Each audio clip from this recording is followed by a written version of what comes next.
So, weiter geht's. Ich habe 2 Stündchen Pause gemacht, was gegessen, ein bisschen aufgeräumt und so weiter und so fort. Und jetzt mache ich noch 2-3 Stündchen weiter mit Banishers, weil ja doch, ich merke, dass ich so an dem Punkt bin, wo ich auch ja gerne, glaube ich, hätte, dass ich dieses Spiel dann in den nächsten 1-2 Tagen auch mal dann durchbekomme. Ich hätte vielleicht mein Handy holen sollen, damit ich auch einen Chat habe. Das mache ich noch mal eben. Bis gleich.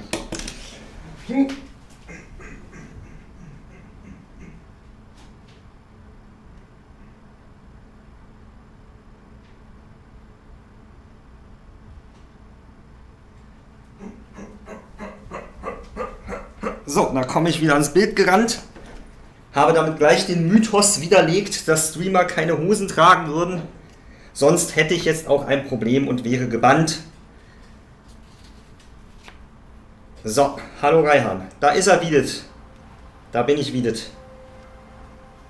Ja, war eigentlich nicht geplant. Vorhin, als ich aufgehört habe, war das Gefühl eher so, ach, naja, mal sehen. Glaube eher nicht, dass ich das nachher noch weitermache. Aber doch, das Gefühl ist, ich würde gerne Banishers dann demnächst jetzt auch mal fertig machen. Ne? Übrigens witzig, ich habe heute wieder mal gemerkt, wie unpräzise die PlayStation-Stundenerfassung ist. Weil ich habe ja die Videos, ich habe ja jeden einzelnen Stream aufgenommen für die Review und für YouTube. Und ich habe fast 36 Stunden an Videos. Und laut der PlayStation-Spielzeiterfassung habe ich 29 Stunden gespielt. Dieses Game. ist ein kleiner Unterschied von 7 Stunden. So, wir sollen hier rasten. Dann machen wir das mal eben. Auch wenn wir voll geheilt sind, wir rasten. So. Ich hoffe, der Chat geht, weil er hat nach der Nachricht von Reihan jetzt nochmal gesagt, herzlich willkommen im Chatraum. Aber ich gehe jetzt einfach mal davon aus, dass das funktioniert, hoffe ich. Oha. Banishers, may I have a word? Helen, something wrong? Apologies for disturbing your rest. I'm afraid it can't wait. What did you think of the captain? Ich sah einen kaputten Mann. Es wurde auch nichts geschrieben. Ja, das habe ich mir gedacht, aber es macht mir immer Sorge, wenn da schon Nachrichten stehen und dann der Chat erst erkennt, so herzlich willkommen im Chat. Dann denke ich mir, hoffentlich ist nicht wieder irgendwas kaputt. Wie dieser Mann. I saw an officer alone. A proud man turned to stone perhaps by years of war. Also ich merke immer wieder, dass meine Eistee-Teebeutel, die sehr schön sind, weil sie wie Eistee schmecken, aber ohne Zucker, dass die mit Leitungswasser besser schmecken als mit Wasser aus der Flasche. I too was a soldier, broken and haunted. With Antea's help, I recovered. Also jetzt nicht schlecht, aber... Leave Pennington to me. The good folk of the fort need your help. You are Banishers. The dead, you'll have noticed, hammer at the gates. I would like you to go into the mines and find out what enrages them so. I would like you to do what the captain will not.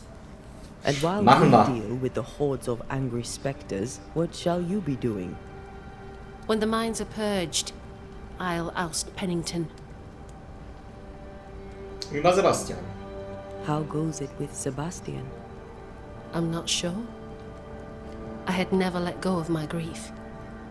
I was bereft, empty. His absence gave me substance. I clung to it. Useless, really. My husband died in the dark with nothing but my handkerchief to soothe his last moments. And now, he's back. If each worthwhile thing in life is to be lived, and then when it is gone, to be grieved, then what now? I have to believe our love is enough.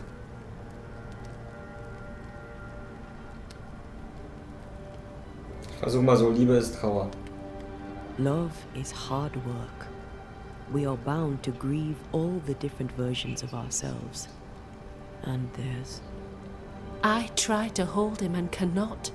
It taunts me. It was almost easier when he was gone. All things are fleeting. Gaze upon the ghost you love and you can't deny it, bitter though the thought may be. Yes, 'tis a blessing and a curse. Yet against all reason, we persist. Let us make the most of time remaining. Is it your belief that Pennington's quarantine lies at the heart of the problem here? That this is why the dead rage so? What else? He walled them in. Miners, nurses, soldiers, the healthy Okay, boys. ist eine plausible Buried them Erklärung. all, and then he lied about it. I'll brook his callous cowardice no more. Okay. Much goes on around here, and you seem to know about all of it. I try, and I could do something about it if the captain was out of the way. How's morale about the fort? The fort has known better days. Not many, mind. It's always been miserable. Folk deserve better. They fought so hard and lost so much.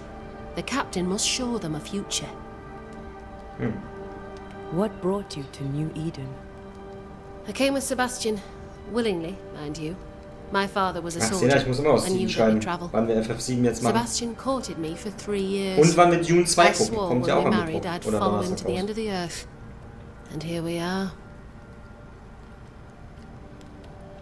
Und aktuell sind ja die Meinungen so, es ist Denis Villeneuves Empire Strikes Back. Where do we Mal go? sehen. There is a second tunnel into the mines. The entryway was walled shut during the quarantine. Getting there will not be easy, but the barricade should fall without too much difficulty. After that, who knows? Underground again. Wonderful. If it soothes you, I too am taking a significant risk.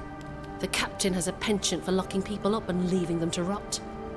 Some years ago in New Eden town, the captain locked up an innocent woman. A fate I wish to avoid. Spricht die von Deborah? Pennington the jailer. Do you speak of Deborah? What did he do? I was away from New Eden town at the time. Rumours said she was a witch, I later heard. And so too did the captain. The court agreed. Who knows what urges drove the captain then? He is a secretive man, and always has been. Ja, okay. Das Gesamtbild fügt sich. Then it's agreed. When you're ready, you'll investigate the mines. Take the hoist to the waterfall, near the outpost you first found me. From there, it is not far to the tunnel. Keep your wits and all your luck about you.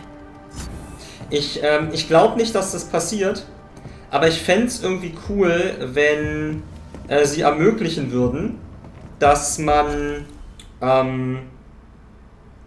dass wenn man quasi gut genug war und verständnisvoll gegenüber den Leuten, aber vielleicht Deborahs Peiniger, wenn man die alle bestraft hat, wenn es eine Möglichkeit gäbe, dass man den Endkampf quasi auslässt. Und ja, quasi ihr aufzeigen kann, dass man sie gerecht hat.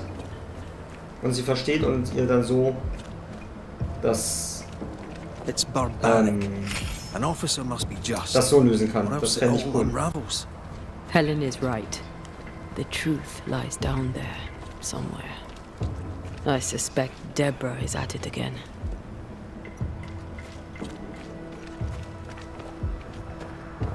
Also wie gesagt, glaube ich nicht, dass sie das machen.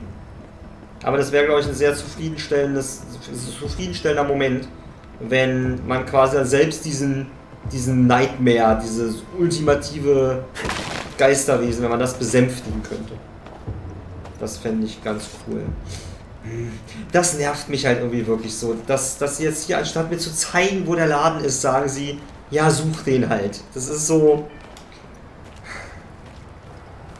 Das trägt halt nichts bei. Das ist einfach nur... Go, it's pretty, but I've more than enough of them. Folk in Boston are not short of wolf pelt. What do I do with this? You're a merchant. Sell it. I'd sell sunshine to the Spanish, but that is not the problem. We've more than enough wolf.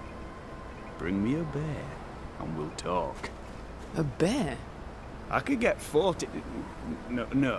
20 pieces of 8 for a bear pelt, if it were in good condition. I'll pay you half that. Half of 40 is 20. I'm the one risking my life out there. I'll take the 20. It's a fabulous plan, and I'm so pleased you thought of it.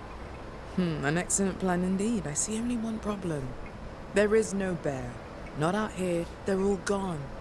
Gone to Boston, perhaps, to sell their pelts. Well then, when they return, they shall be naked and rich, and I shall sell them wolf. Aha. Ja, wie gesagt, ich hoffe, ihr seht es mir nach. Ich werde jetzt hier, glaube ich, wirklich nicht mehr mit jedem NPC sprechen, sondern wirklich nur noch mit denen, die für mich questrelevant sind. Weil, ja. Es wird jetzt doch langsam ein bisschen sehr lang, das Spiel. Aus meiner Sicht. Okay, das war nicht...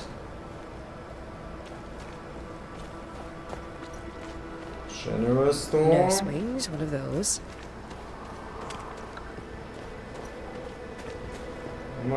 Hier gibt es ein Secret.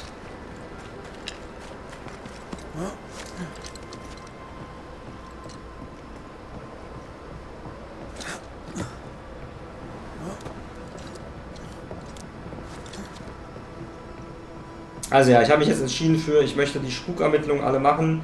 Ich werde mir aber jetzt nicht auferlegen, unbedingt jedes Fragezeichen auf jeden Fall machen zu müssen.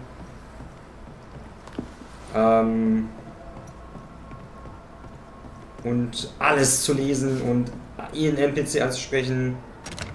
Sondern ja, das Ziel wäre, glaube ich, dass ich es, wenn es richtig gut läuft, morgen durchkriege. Elisa, mein Großvater ist nun endlich von uns gegangen und ich habe sichergestellt, dass er mir ein kleines Erbe hinterlässt. Es ist nicht viel, aber es wird uns bis zum nächsten Jahr über die Runden bringen. Schon bald werden wir Mann und Frau sein. Wenn du in Not bist, finde ihn. Das Glück begünstigt die, die bei Tagesanbruch warten. Aha.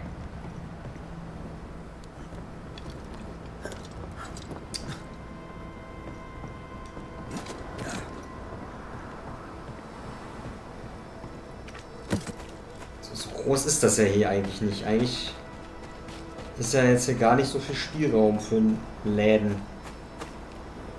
Das hier ist ja ein Wachturm, das wird auch kein Laden sein, oder?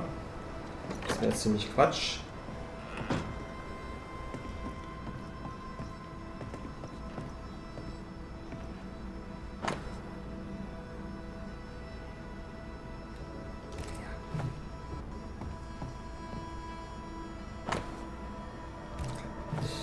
Also wir kriegen mit, Leute sterben hier. Und schön.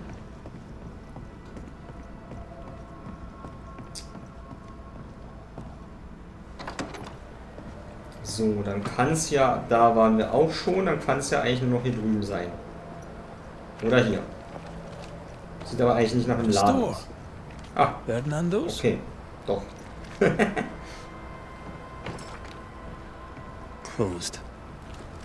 Are we in the right place? Anyone home? No one. Papers in Miller's name. We're in the right place. Keep looking.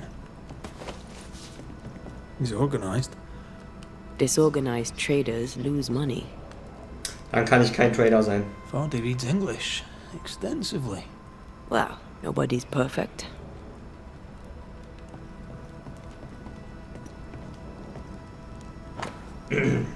Hiermit wird vermerkt und bestätigt, dass der Besitz des Ladens, der bis dato das Eigentum von Fräulein Rebecca Hartgrave war, nun in Gänze und ohne Schuldenlast auf Fernandino Miller übergeht. Aha. Es wird ferner durch die zuständige Rechtsmacht, in diesem Fall meine Wendigkeit, bestätigt, dass das Eigentum gemäß den Regularien registriert werden muss, sobald die Umstände dies erlauben.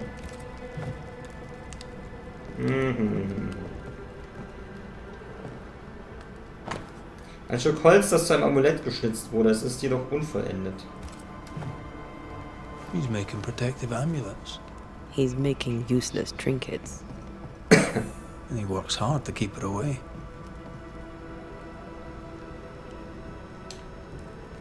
Maybe she tried to harm him. Let's search the store. Ich glaube auch, das ist so eine Stalker-Geschichte. Dass er nie mit ihr zusammen sein wollte und sie hat sich in eine Beziehung reingeredet mit ihm. So wirkt das. Maybe he Und er hat dann aus intends Angst to move mitgespielt on. letztendlich. And who could blame him? Warte mal, komme ich... Nee, da müssen wir es wegziehen. Und dann außen rum und dann darüber. Also das wäre mein Guess. dass sie blind vor Liebe ihn quasi gedrängt hat.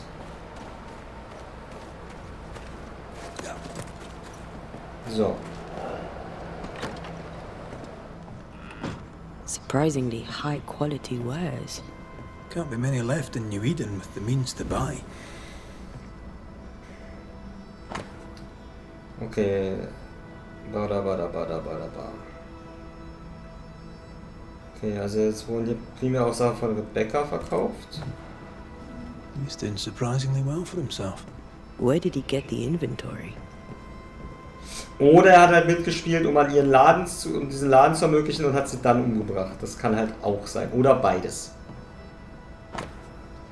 Letzter Wille und Testament. Ich, Fräulein Rebecca Hartgrave, in der Stadt New Eden im Vollbesitz meiner geistigen Kräfte habe die feste Absicht, Fernandino Miller im Falle meines Todes meinen Gesamtbesitz zu vermachen. Einschließlich folgender Sachen: Schmuckkästchen, Gemälde und Spiegelbuchsammlung, sämtliche Gepäckstücke und ihren Inhalt, ein Kalligrafiekasten, diverse Möbelstücke, sämtliches Geld in meinem Besitz, in meinem Geschäft oder auf einer Bank.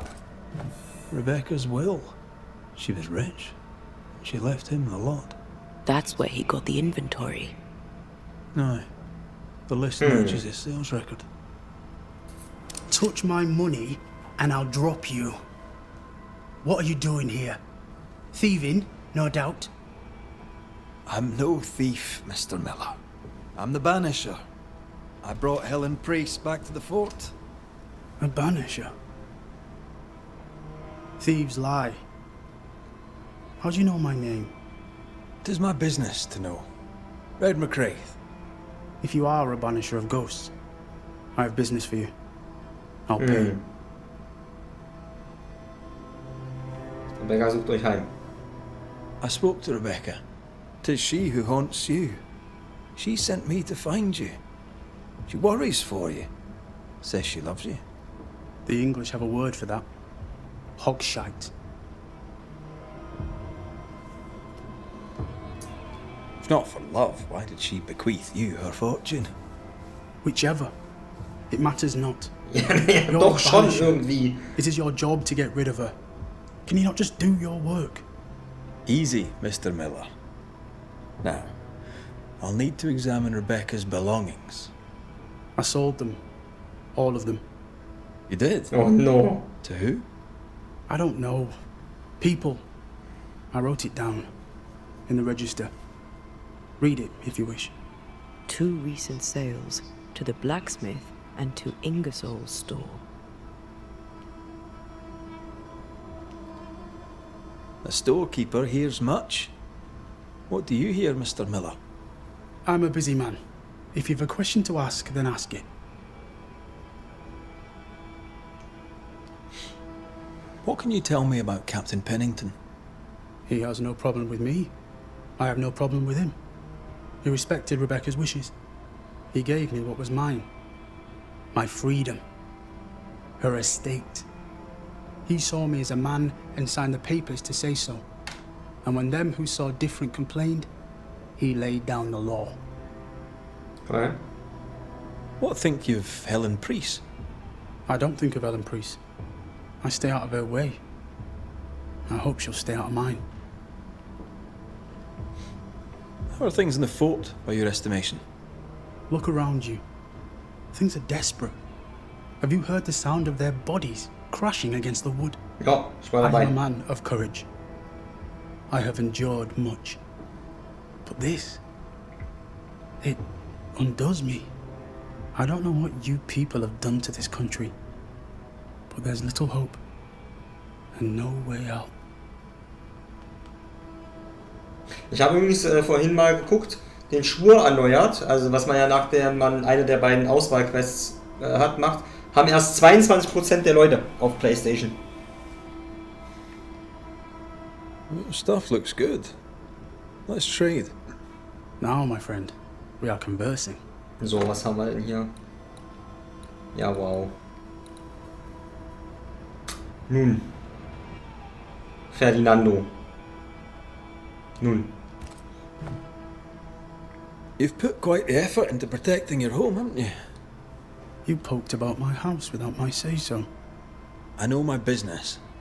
So out of generosity, here's the truth. None of it works. Not the wreath, not the amulet. None of it works. Pretty though. His brooch is working. It works. She hasn't come back. I can sleep now. I hear her calling, whispering my name. I wait to find her at my bedside. Our eyes meet. She stares. She won't leave me alone. She's an Akishi, a demon. A demon! Banish her. I'll pay you. I need a job. I accept. Okay.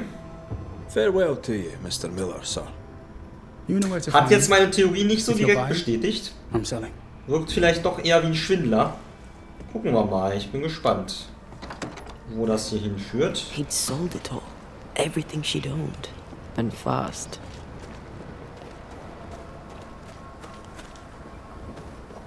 Why the hurry? If we track her things down, perhaps they'll tell us.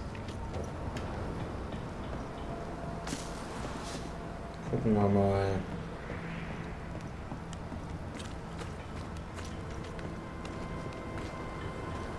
So, hier höre ich Schmieden.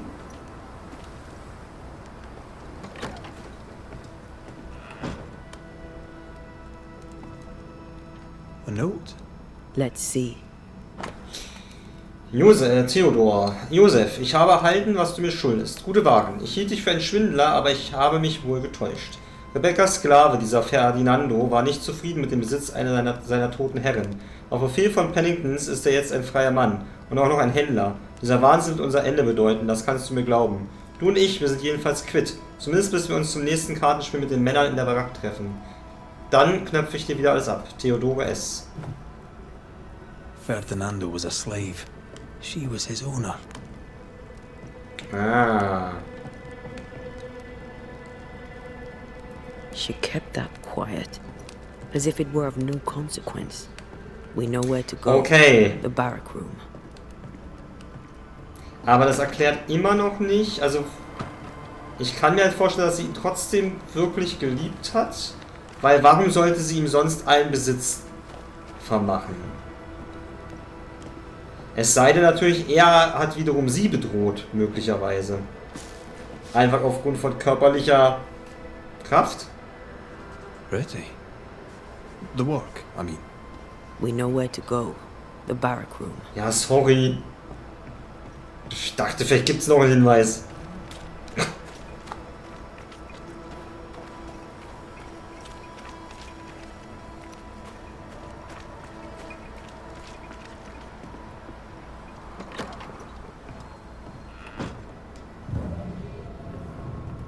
That quill.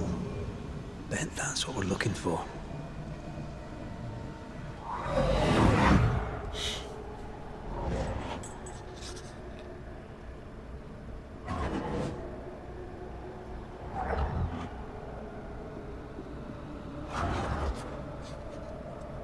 I only recognize my name in the list. Distant family, but I can't disinherit them.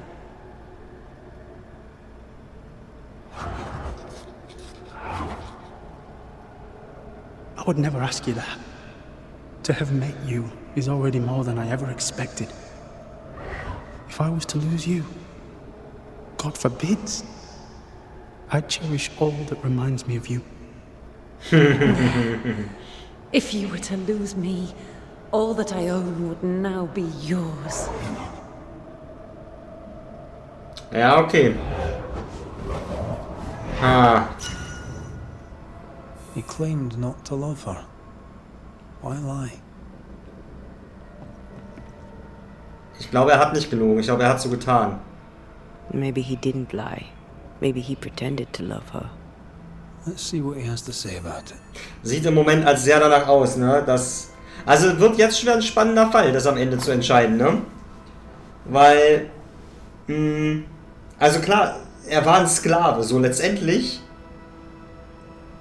ist jede Wut und jeder Wunsch freizukommen verständlich, aber er hat ihr ja offenbar vorgegaukelt, sie zu lieben, damit er ihren Besitz bekommt und dann ja ziemlich sicher auch damit geplant, dass sie stirbt, ne? Durch den Tod des Gefreiten Thorberry gehen dessen Habseligkeiten, darunter auch seine Flinte, auf seinen Wunsch in den Besitz von Teddy, der Schatten, über, um seine Taten auf dem Schlachtfeld von Bloody Brook zu würdigen. Möge der Schatten dieser hervorragende Flinte mit Ehre tragen.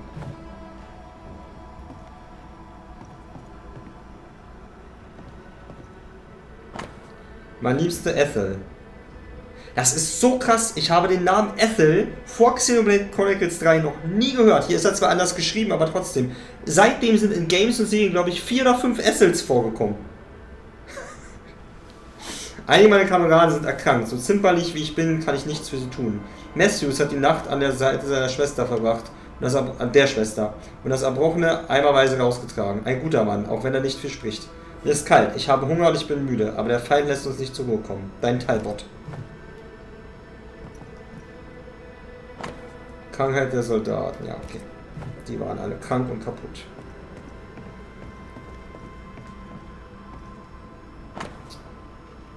Mein lieber Cotton, ich weiß, es ist jetzt schon lange her und du hast mich gebeten, dir nicht mehr zu schreiben, aber an jedem Tag hast du mir das Herz gebrochen.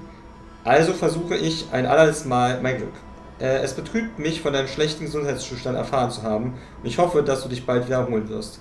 Errol und ich haben ein kleines Mädchen bekommen. Ich weiß, dass du nie akzeptiert hast, dass ich ihn liebe, aber wir sind glücklich verheiratet. Wir haben unsere Tochter Mary genannt, nach unserer geliebten Großmutter. Wir leben in einem wunderschönen kleinen Haus, wir haben eine Kuh und 7 Hühner und Errol hat Arbeit als Schmied gefunden. Ah! Nelly ist das dann, ne? Es ist kein unbeschwertes Leben, aber wir haben Essen auf dem Tisch und Feuer am Kamin. Ich bin glücklich und fühle mich geliebt. Ich wünsche mir, dass es dir ebenso ergeht. Ich werde versuchen, dir etwas Geld zu schicken. Ah, okay. Obwohl, der stand Waverly. Nee, dann ergibt das keinen Sinn. Ich dachte, die hätten wir die Verbindung zu Nelly bekommen. Aber nein.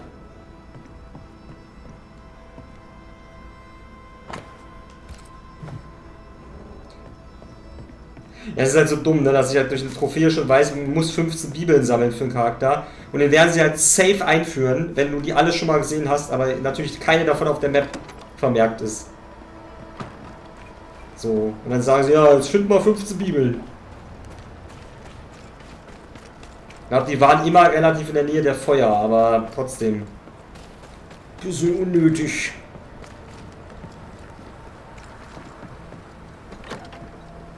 Guten Tag. Banisher? I found papers. Official papers. They tell quite the story. That's all in the past. For the good of my future. But you may as well hear it from me. As she lay dying, Rebecca Hardgrave gave me my freedom. Before that, I was her slave. How very romantic. If it weren't for the captain, the good people of New Eden would have let me die too. Okay, aber finde ich auch wieder cool, dass wir hier aber auch wieder die andere Seite vom Captain kennenlernen über die Nebenquest, ne? Und das nicht so einseitig beleuchtet wird.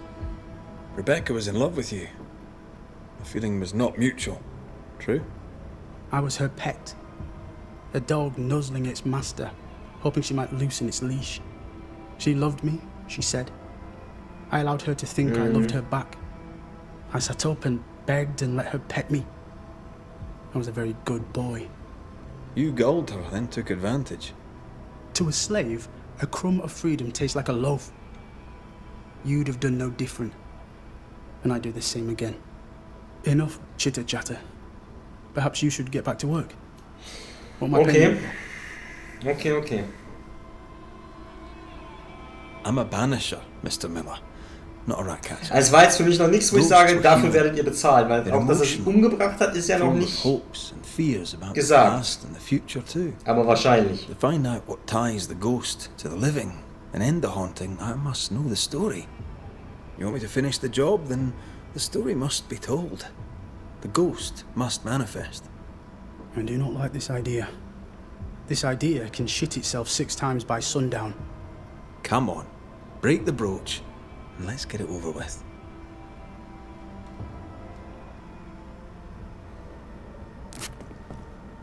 No choice remains. Let it be done. And I'll be done with it! Marty, you're here at last! Step no closer! I don't understand. Son, are you not glad to see me? Now, Banisher! End this! Not now.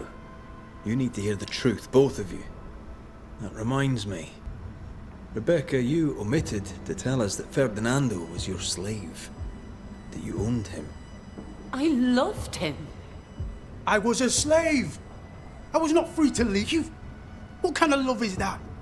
What are you saying? We loved each other. Love? No. I told my master what she wanted to hear. I gulled her with a lie. I thought you a fool. But no, you believed me because you wanted to. Yet you didn't believe me, did you? Not entirely. That's why you never freed me. I loved you, and you loved me. It was but a piece of paper. A piece of paper and a guarantee. I needed. Es ist wirklich beides. You don't know what love is. You know only fear. You feared being undesired, being unnoticed. Seine Augen sind gerade dezent gruselig. True love requires you to let go. Time to give this love story an ending.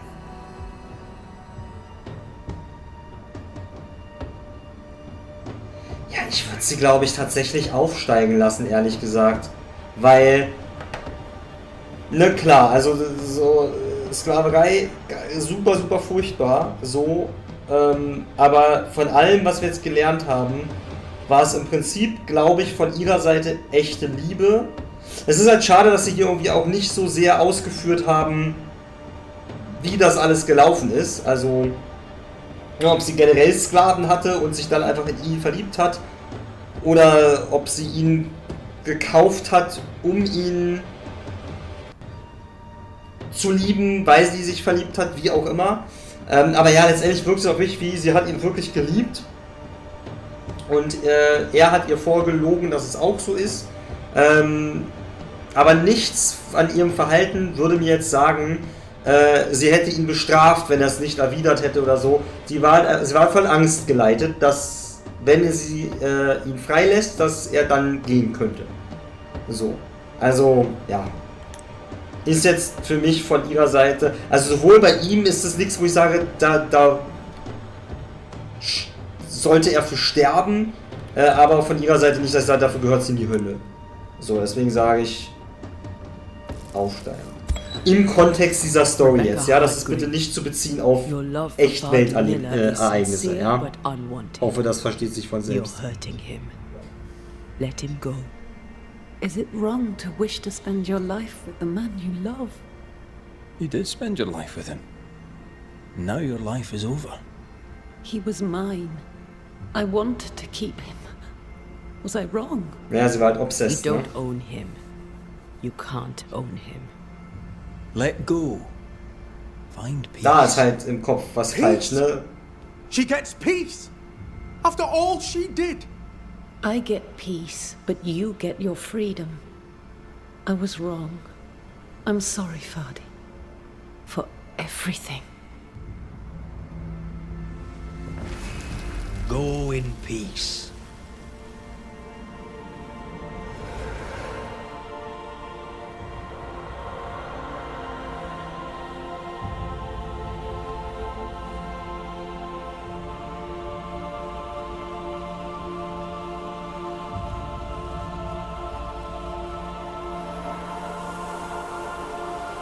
Wurde gemacht bei Hand.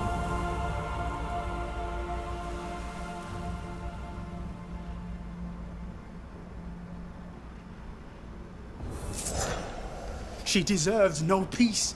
She put me through hell. You don't care, Banisher. Just one more mad master in a madder world. Ja, aber so wirkte das jetzt irgendwie nicht. Also, ne, dass das System Sklaverei natürlich grundfalsch ist, da brauchen wir nicht drüber reden. Aber nichts an dem, was jetzt hier jetzt vermittelt wurde, war, sie hat ihn nicht irgendwie ausgebeutet, hart schuften lassen, ausgepeitscht, sonst was, sondern sie hat ihn halt, ja, sie ist halt aufgewachsen in einem grundfalschen System und hat dadurch ein grundfalsches Mindset entwickelt, aber dieses, nach allem, was sie getan hat, so, das wirkte auf mich jetzt irgendwie nicht What do you so. want? So, weil wir jetzt mal gucken, jetzt ist bestimmt bei ihm alles teurer, ne? Stuff looks good. Let's trade. Now, my friend, we are Ach, conversing. jetzt sind wir wieder Freunde, okay. Ja, guck mal, genau, aber trotzdem ist er ungünstig. Jetzt, ja. Jetzt ist, oh nein, jetzt kostet es 5 Münzen pro Sache. You'll forgive me for this, but being a merchant here in New Eden seems a difficult calling. I can't decide if you keep asking me that because you're judging me, or because you're judging New Eden. I suggest you judge New Eden. Ja, okay, haben wir verstanden, goods. Ferdinando. I have money. Land too, though it's worthless now. I work hard. Why wouldn't I trade? The captain has no problem with it, and neither should you. Hab ich nicht. Okay. Farewell to you, Mr. Miller, sir. Don't hurry back. Okay. Dann komme ich eben auch nicht zurück, wenn ich handeln will. Oh, falsche. Sorry, Entschuldigung. Sorry. War keine Absicht. So, jetzt haben wir hier noch eine Spukermittlung. Dort.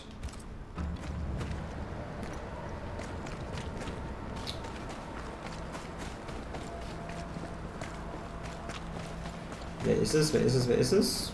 Hier? Ah.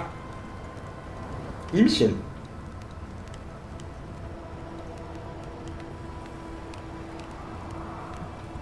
You've saved our sorry asses, sir.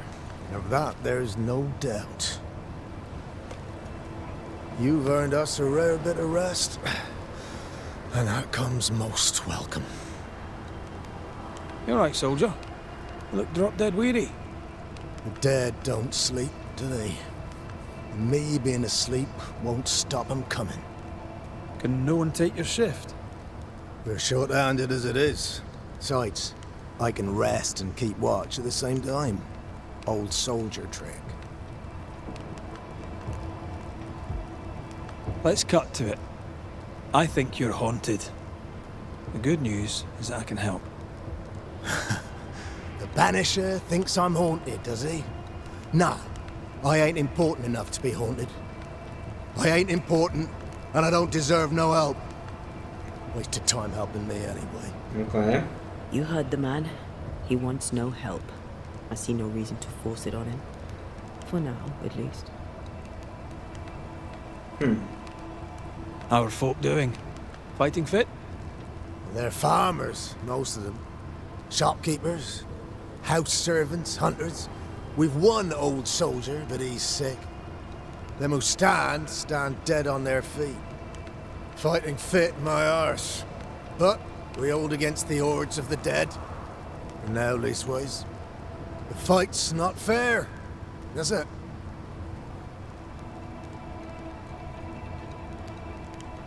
That's wrong. We're doing our best to put it right. Wherefore the paradise of New Eden, eh? What a hole we've made of it. Mind you, if we stop digging, we die. Had any good scuttle lately? I'll spill it if I have it, but be quick. I'm busy. Ja, ist mir eigentlich egal. As you were, soldier. Okay. Ist ja aber spannend, dass sie es schon anzeigen, aber man damit noch nichts machen kann.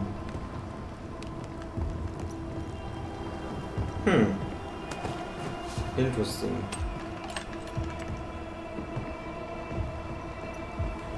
Ist die jetzt überhaupt schon vermerkt, die Spukvermittlung?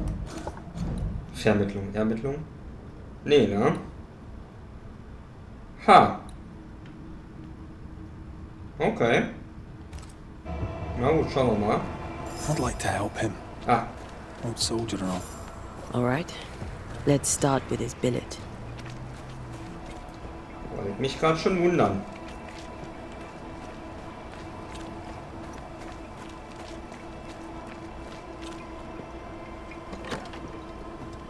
Right. Ich habe mich gerade kurz gefragt, wer Andrews Bett ist. Ach Gott, okay. Ja, haben wir alles schon gelesen. Banisher Rule 92, by a man's things shall you know him. I think you've made that one up. So der Tapferkeit von Andrew White, Krieg gegen King Philip. 1678. Also vor fast 20 Jahren. Reward given to a brave soldier. I believe we found Andrew's things. An Andrew White, Fort Jericho. Mein Liebster, ich schicke dir diesen Brief, damit du dir keine Sorgen um uns machen musst. Meine Eltern haben uns mit offenen Armen empfangen. Meine Mutter hat sich so gefreut, ihre Enkelkinder zu sehen, dass sie ein wahres Festmahl zubereitet hat. Mein Vater hat zwar ein wenig gemeckert, so wie er es immer tut, und kann es kaum erwarten, dass wieder Ruhe ins Haus einkehrt, aber er ist dennoch sehr dankbar für die zusätzliche Hilfe auf den Feldern. Er würde es niemals zugeben, aber er ist stolz auf unsere zwei starken Burschen. Isaac und Abraham freuen sich ebenfalls sehr, wieder in Providence zu sein. Sie finden die Regeln hier nicht ganz so harsch und ich kann ihnen nur beipflichten. Ich kann es kaum erwarten, endlich wieder an deiner Seite zu sein, Liebling. Ich mache mir Sorgen um dich. Vielleicht ist es an der Zeit, New Eden endgültig zu verlassen. Die Stadt ist verflucht, das habe ich von Anfang an gesagt. Ich hoffe, dass es dir gut geht und dass sich deine Albträume nicht allzu sehr in den Schlaf bringen. Vergiss nicht, was die Schwester dir gegeben hat. Trotz der Entfernung singe ich jede Nacht für dich, in der Hoffnung, dass dich mein Gesang erreichen und wie sonst auch immer beruhigen möge. Ich liebe dich von ganzem Herzen, deine dich liebende Frau, Corinna White.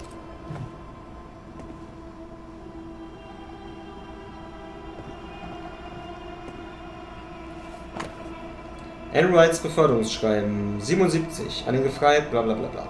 Angesichts eurer letzten Erfolge auf dem Schlachtfeld und auf Empfehlung eures Lieutenants befördere ich euch auf einen Posten, der euren Fähigkeiten besser entspricht. Ab sofort werdet ihr als Anwerber im Rang eines Sergeants dafür sorgen, dass unsere Streitkräfte mit gut ausgebildeten Männern aufgefüllt werden. Ihr werdet zunächst in Haverhill stationiert sein. Addendum, wir haben uns bereits über euren sich verschlechternden Gesundheitszustand unterhalten und der Unfall hat nicht gerade positiv dazu beigetragen. Ihr seid ein guter Mann, White. Pennington. This is our best lead yet. I wonder if there's an infirmary. After that, we might look for his train band record. Ich spiele gerade Hades wieder und ich merke wieder mal, dass ich den Spear nicht mag. Den Speer. Den Spear, ja. Ja, hat ja jeder so seine Präferenz. Bei mir ist halt das Schwert. Ne? Ich mag das Schwert einfach nicht. Und Schild ist auch so, ja, kann man machen, muss man aber nicht. Der Bogen ist und bleibt Liebe. How often, Abigail, must we have this fight? How often must we argue? We shall argue until you hear me. I hear you, good. Well, I hear a hoggish... Pretty empty armory. Looks like someone's been living in here. Oh, ich dachte, das Gespräch käme hierher.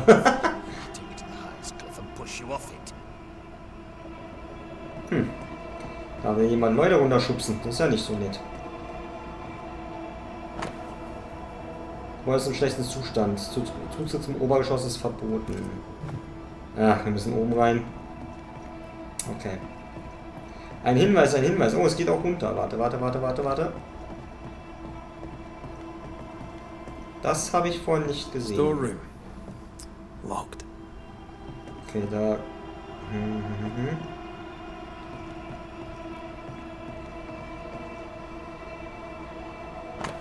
Okay, die Bibeln sind auch nicht nur bei den Feuern. Das hat sich hiermit bestätigt. Okay. Ein gelockter Storeroom.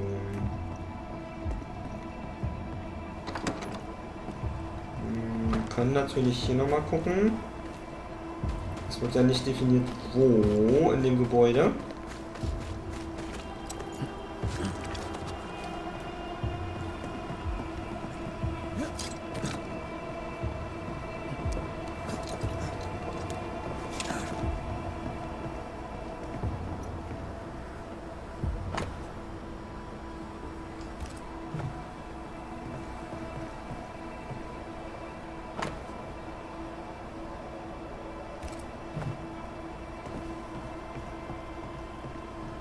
Ja, da sind sie.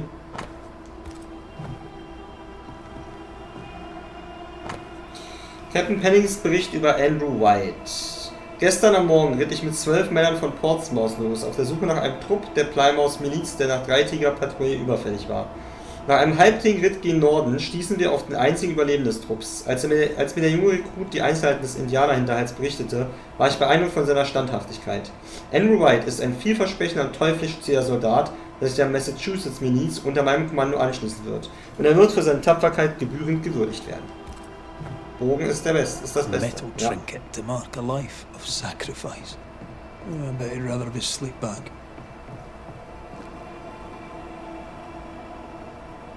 Can't change what's done. Time heals all. Or so I'm told. Das behaupte ich immer noch, dass es Any falsch idea ist. who this ghost might be?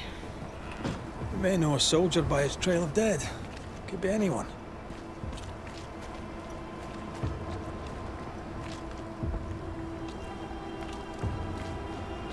Now, Mr. Peabody, I shall drain the first boil. Ready? Same sodding question every sodding time. No, I'm not damn well ready. Excellent. Then we'll begin. Be careful, goddarn it! Careful! Ah! I know. Shh.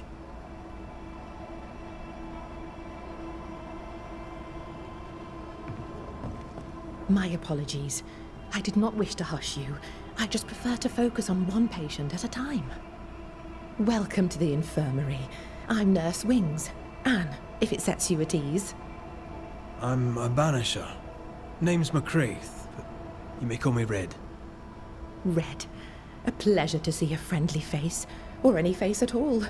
What can I do for you?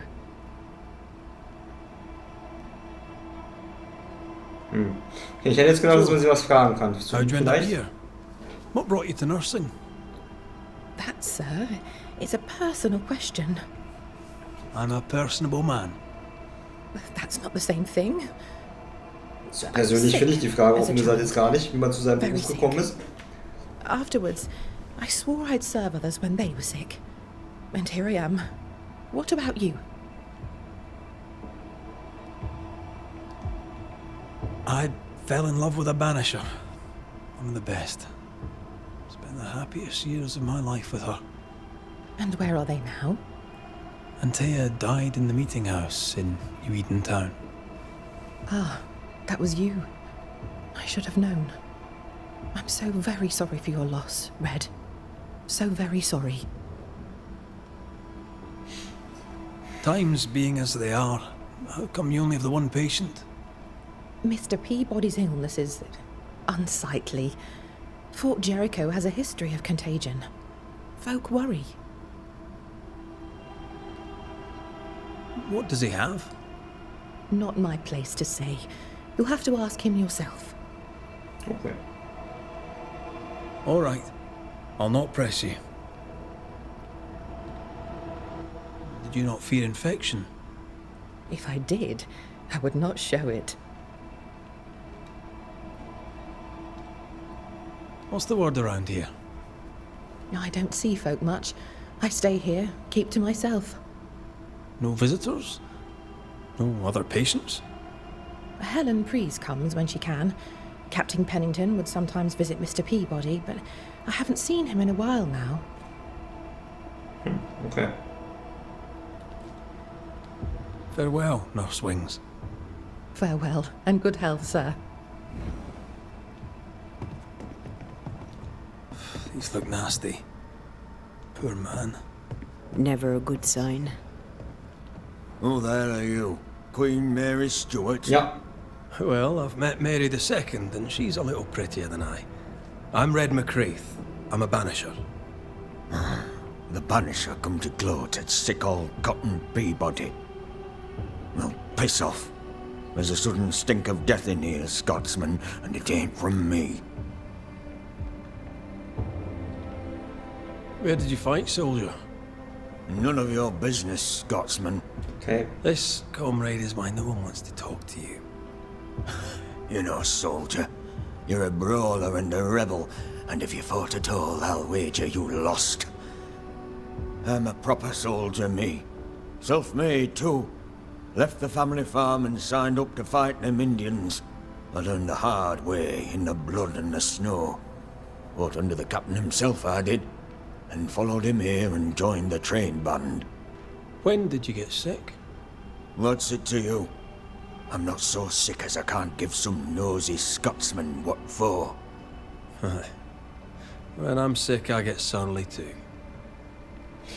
Okay, was gibt's Neues? Frage ich ihn gar nicht As you erst. were, Mr. Peabody. See about. Not like I can go anywhere anyways. Okay. Ein frustrierter, krankheitsgeplagter Mensch.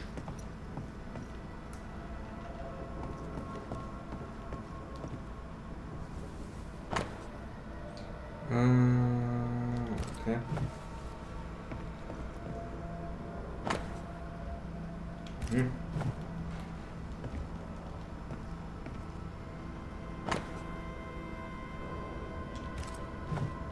Lauter Unterlagen.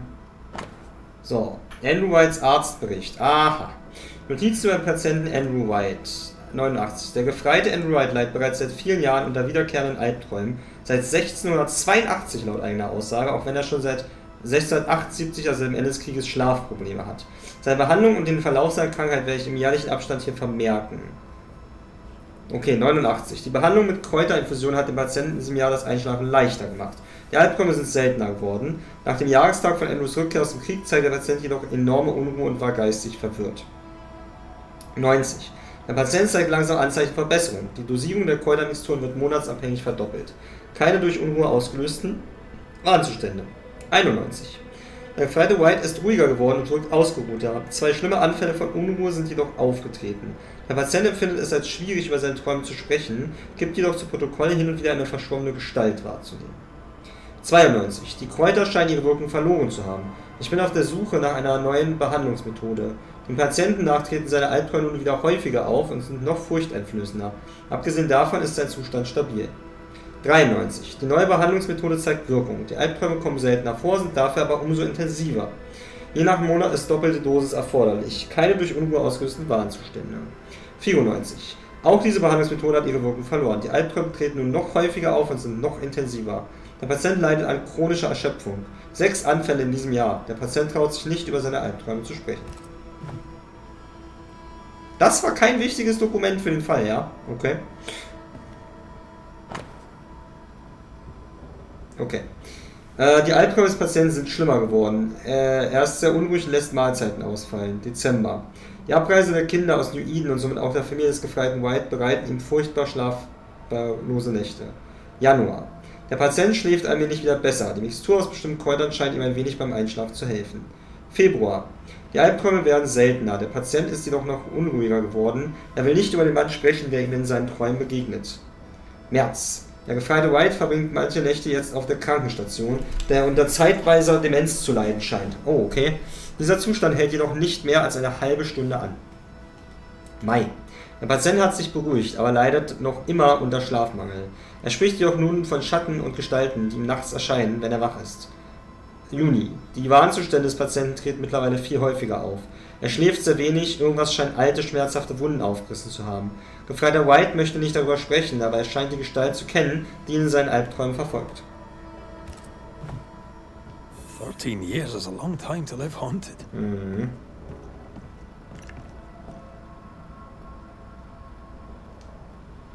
The ghost is weak, fragile. But strong enough to stick around. What a way to live. I'll talk to Andrew. Might perk him up a bit.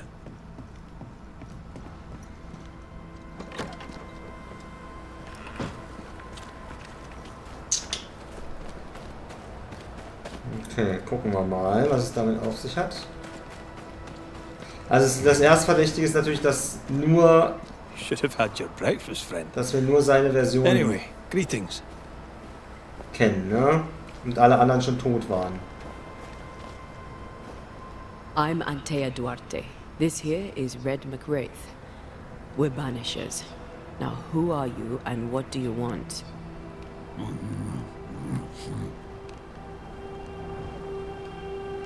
Are you the ghost haunting Andrew White? Okay. Is that a yes or a no? Sah nach einem Ja aus.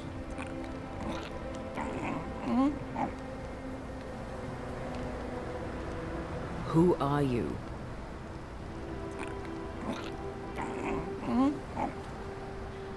This isn't gonna be easy, is it? Mute ghosts dead forever. Er kann doch nichts dafür. Hunting in the Hallo. dark, no light and no spur. First, you have to Beleidige mal den Mann nicht. from speaking. Andrew won't be much help. But if our friend here can't tell us what he wants, maybe he can show us.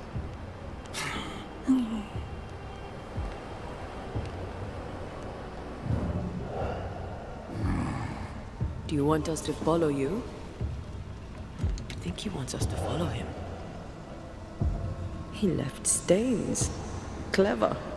I'll keep an eye out so we don't lose them. This way. I'm reminded of one of my first cases. The ghost was mute because the person haunted refused to talk. So this one is mute because of Andrea. I don't know. Maybe.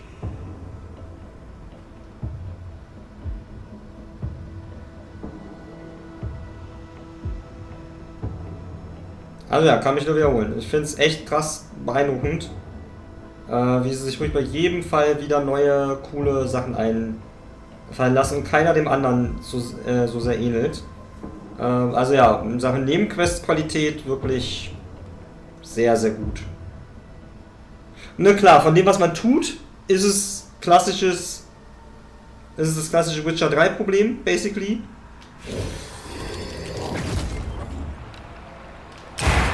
Dass man im Prinzip einfach nur mit Leuten spricht, einer Spur folgt, Hinweise sammelt und dann löst man es auf. Oder kämpft. Aber ja, vom Writing her wirklich sehr, sehr gut.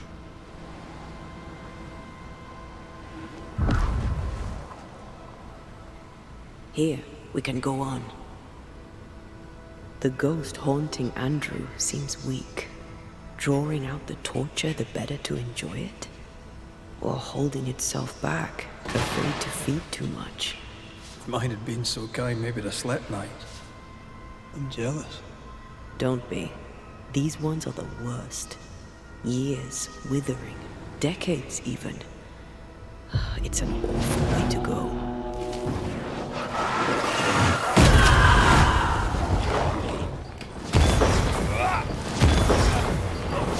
Ask for help if you need it.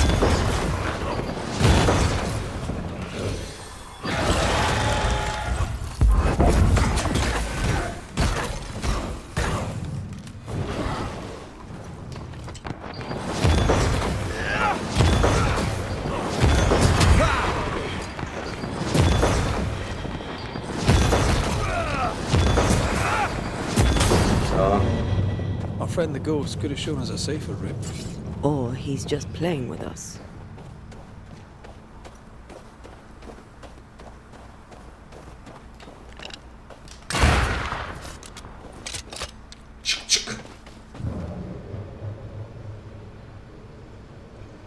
Hast du... Ich bin jetzt nicht dazu gekommen. Hast du bei Rockley eigentlich als er Hades gespielt hat? Hat ihm das gefallen? Oder leidet er an Geschmacksverirrung? Friend is waiting for us.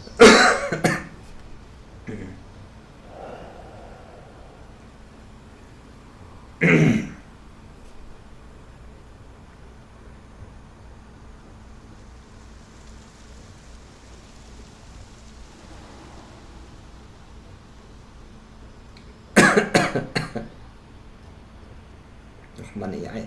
Mein Hals ist im Moment echt irgendwie sehr kritisch. Einmal an sich okay, einmal verschluckt und sofort kratzt und rubbelt hier drin alles, ey. Ich hoffe, das wird nicht wieder so ein Ding, wo ich jetzt in den nächsten Tagen meine Stimme wieder für ein paar Tage verliere. Das würde mich sehr nerven. Spectral writing on the wall. See for yourself. Sei tapfer, mein Our Freund. ghost does not seek revenge. That makes things easier. Du musst leben. Sei stark für mich. Du darfst nicht aufgeben. Vergib dir endlich, Kamerad. Ah, okay, also war es irgendwer, den ich retten konnte. Du musst dich daran halten. Ich habe dir nie die Schuld daran gegeben, mein Freund. Joshua Gouge, gone too soon. Er weiß noch nicht, ob er es What's it weitermachen going to say? Joshua Gouge outstayed his welcome. He's leading us somewhere.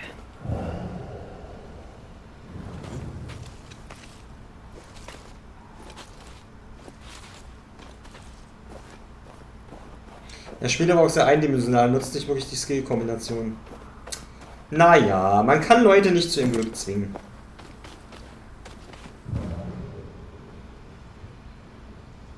Oh, habe ich jetzt die Spur nicht angedrückt und deswegen...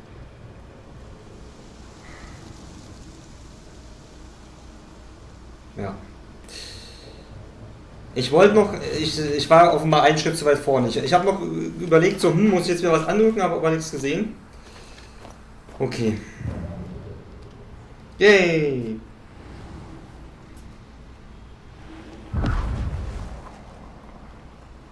This way.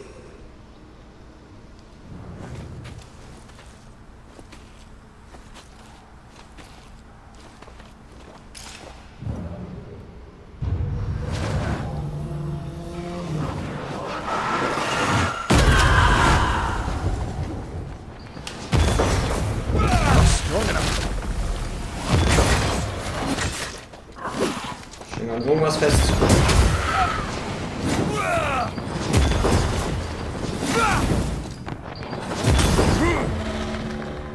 Joshua looks kindly on Andrew. What were they to each other? Brothers in arms, man. You never feel as close to a mate as when you fight by his side. You fight for the man beside you, not for money, not for a king. For your mate. You have friends from the war. First I've heard of them. They lost contact. Maybe when this is over, I'll look them up.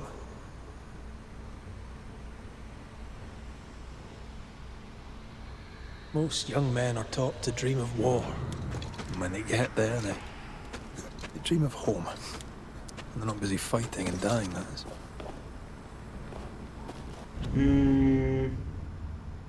Er spammt zum Beispiel nur den normalen Angriff und mal selten den Wurf. Skills außer für den Angriff von dem Main-Dinger nimmt er nie mit. Ja, wie viele Stunden ist er drin? Weil ich finde, Ace, also ich fand es von Anfang an cool, aber es so richtig klickt und so richtig diese Builds zustande kommen, wo man denkt, ja Mann, das dauert halt auch ein bisschen. Aber ich fand es von Anfang an ziemlich gut. Und dann wurde es nur besser und besser und besser. Immer besser. The ghost has something to show us. Because it's a very good game.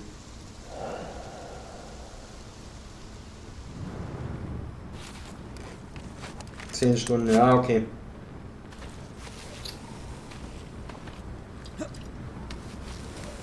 Naja, aber wenn es nicht seins ist, ist es nicht seins. Ne?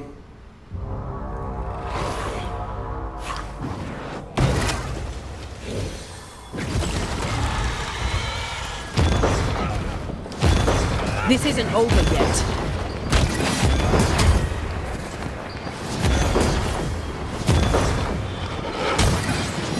Rein banishen. Putz. Rein ihr banished.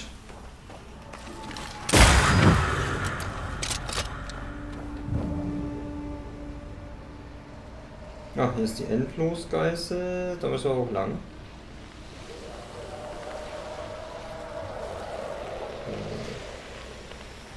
Okay, es endet hier. Da geht's weiter, okay. Ja, der Endlos-Dings meine ich. Geißel war es ja nicht.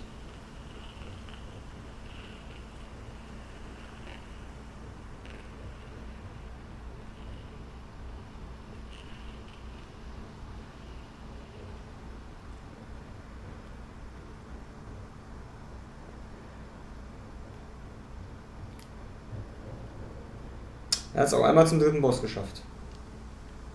Ja, ist doch schon mal respektabel. Das mag ich an den Hades halt auch so. Ne? Du kannst es dir am Ende, wenn du willst, super schwer machen, aber es ist so an sich ein Spiel, wo, glaube ich, selbst wenn man nicht die Bildvarianten und so weiter nutzt, man kommt in jedem Fall durch. This is my past. Wait to be heard.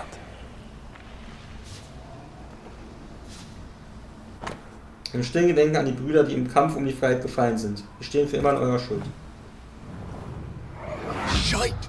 To arms! To arms! They waylay us! The right flank! Hold them off! Josh!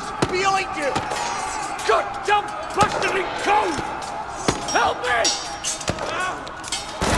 Joshua! No!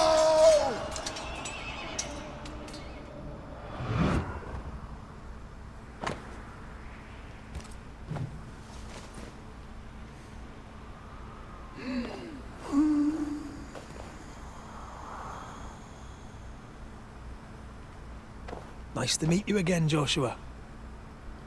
You want us to help Andrew White give up his guilt and get on with his life. Am I right?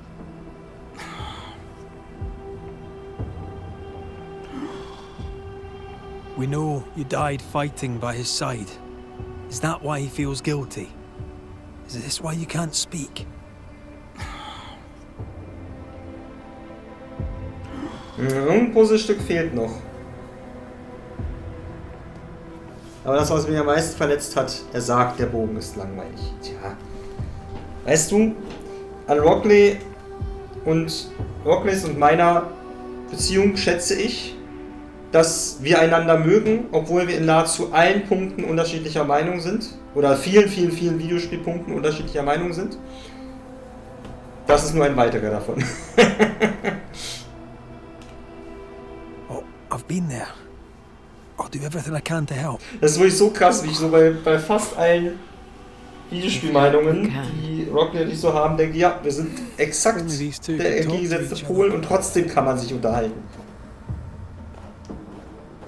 Andrew needs to start talking. As long as he swallows his guilt, nothing will change.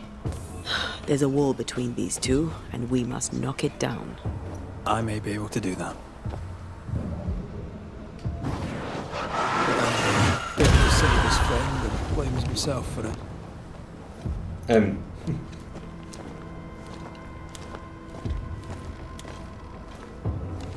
Guilt is normal, but you must let it go. I had claw marks on it. None of this explains what binds the ghost here. Ey, aber die Idee, also die Gedanken, finde ich auch schon wieder ganz geil. Dass er seine Schuld runterschluckt, ne? Dieser Sprichwort, ich schlucke meine Schuld runter, und dass dadurch wahrscheinlich der Geist sprichwörtlich nicht sprechen kann. Auch schon wieder ganz smart durchdacht. Ey! Ein Alpha! Nieder mit dem Alpha!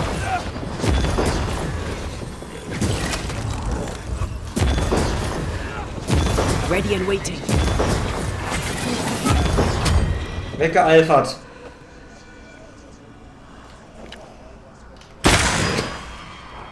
Okay.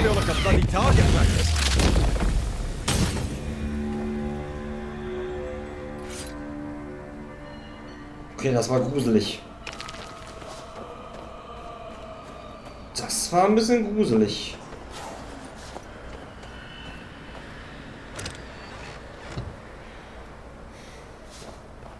Erst guckt er nur zu, dann banish ich ihn weg und stehe plötzlich wieder am Anfang der Arena.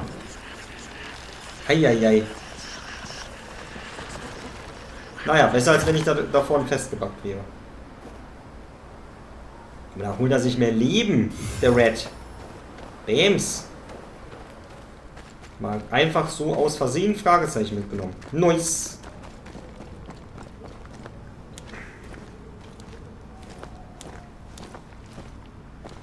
Nice ist nice. Na na na na na. Na na na na nice. Ich überlege gerade, ob ich jetzt einmal die Arena hier nochmal schnell mitnehme. Ein, zwei Mal. Weil dann könnten wir die Juwelen schon mal zusammenkriegen und einen Schlick könnten wir uns kaufen. Ich glaube, ich mache das.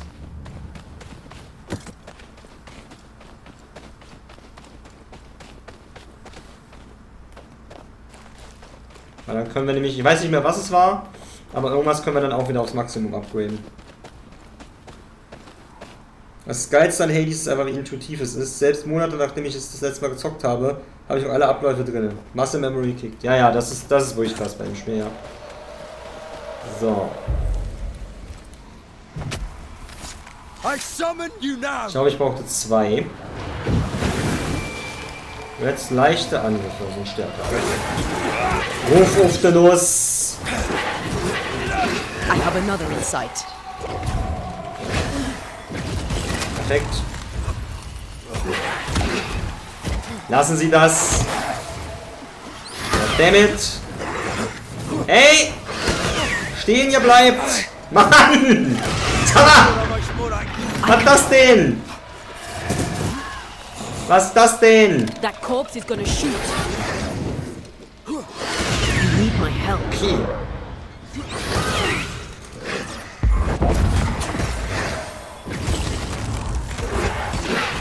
They never learn, do they?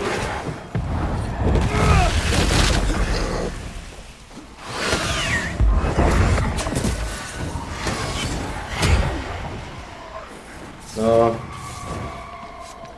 Look to me. Kriegen wir alle Tränke wieder dann.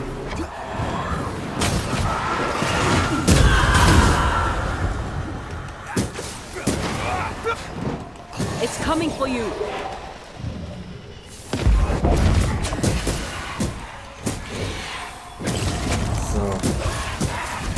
So. I'm still here.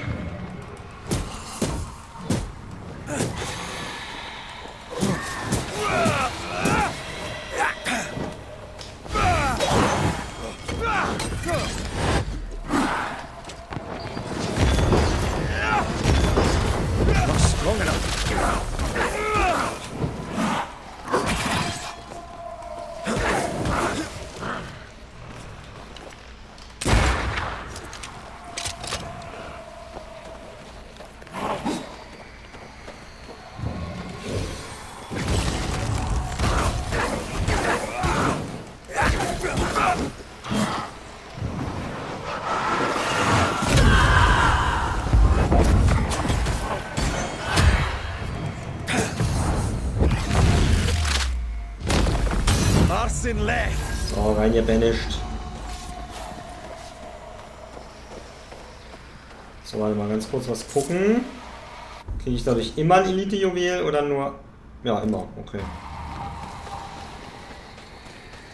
Warte, dann gucke ich das einmal kurz durch, weil...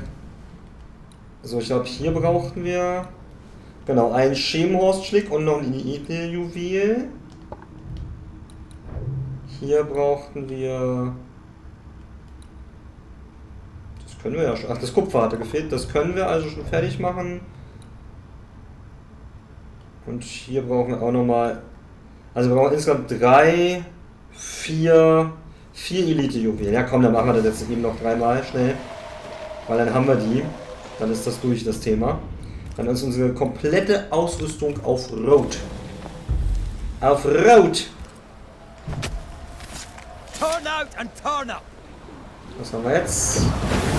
Aufgabe, schwere Angriffe machen mehr Damage. Ja, nice.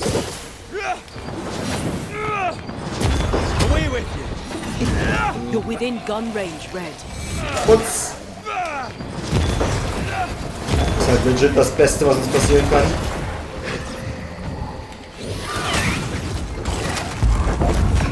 Don't just stand there. Move.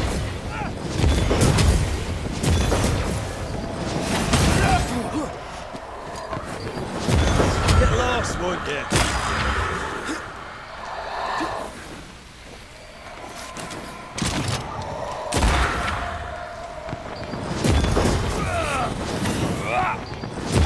You're done. Guten Tag. Einmal rein banishen.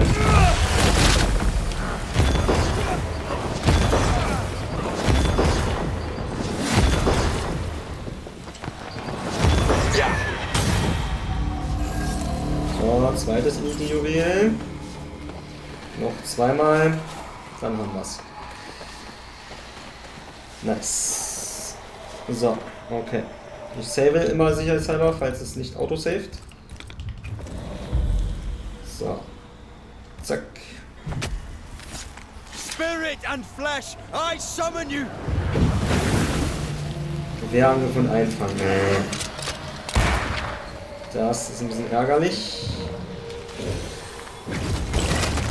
Ja, weil Einfang ist halt trotzdem nicht stark. Also so ist halt nicht.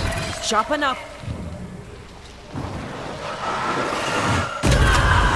Ja, kriegen wir trotzdem hoffentlich hin. Think you could take on a ghost? Ja, nix. Snap out of it. Genau, snap mal raus da. Zack.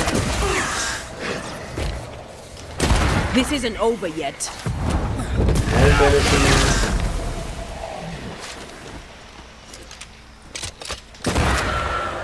Time for me to shine.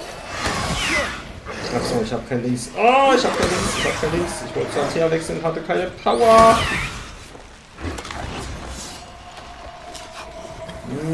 Das ist ein bisschen bedenklich gerade. Zack. Zuerst mal den Schützen wegkriegen, wäre ganz geil. Das wäre ganz gut, dann ist das Gröbste, glaube ich, überstanden. Ah, komm on! Einmal noch. So, okay, jetzt kann er schon mal nicht mehr so schnell schießen. Und hat keine Schotten mehr. Zack. Trotzdem immer noch. Druck 8. Oh, weggedodged ist er. Bam.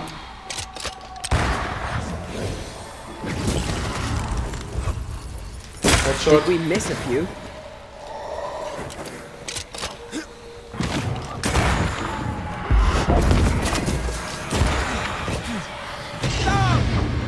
Oh, nochmal einen Trank nehmen.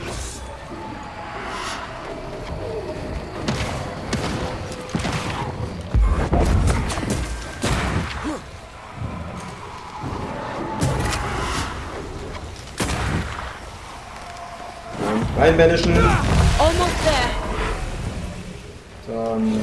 halten wir den einmal kurz fest. Machen da den finalen Schuss. Setzen hier noch einen Headshot. Machen den hier. Zack. Zack. Zack. Und zack. So. Okay. So. Nice. Hey, das sind ja gerade mal sowas wie flotte Kämpfe hier. Was ist denn los?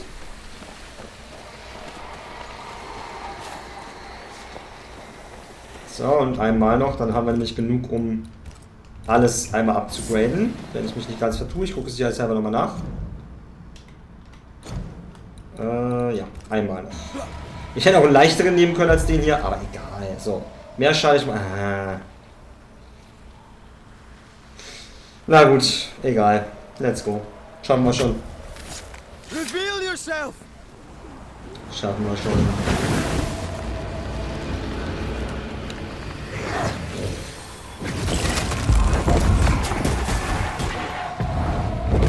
There's a tough one.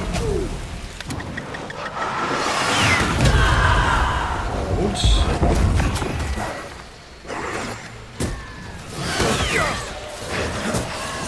Also Red ist jetzt primär dafür da, um Antea aufzuladen, basically. Oh, der macht auch gut Damage jetzt. Der Schaden ist sogar ganz okay. Du Mistsack. Au. So. So, jetzt sollte man haben. I can help.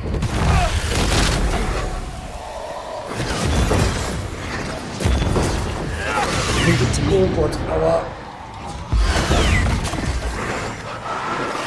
So, okay.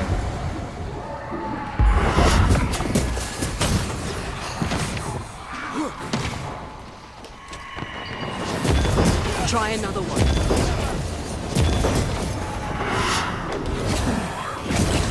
Okay. This fight's not easily chewed.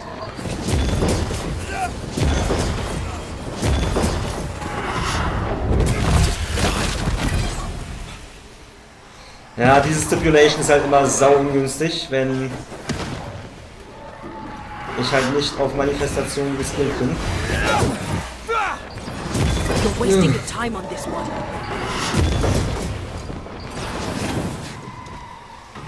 Der gleiche ist I'm right here, you know.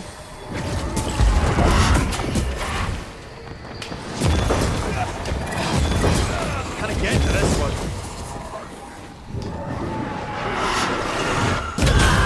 They never learn, do So, they? okay.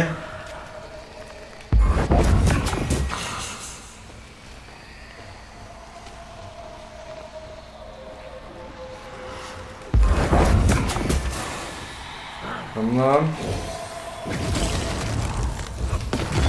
So, jetzt machen wir es hier aufzuladen. Blasted pest!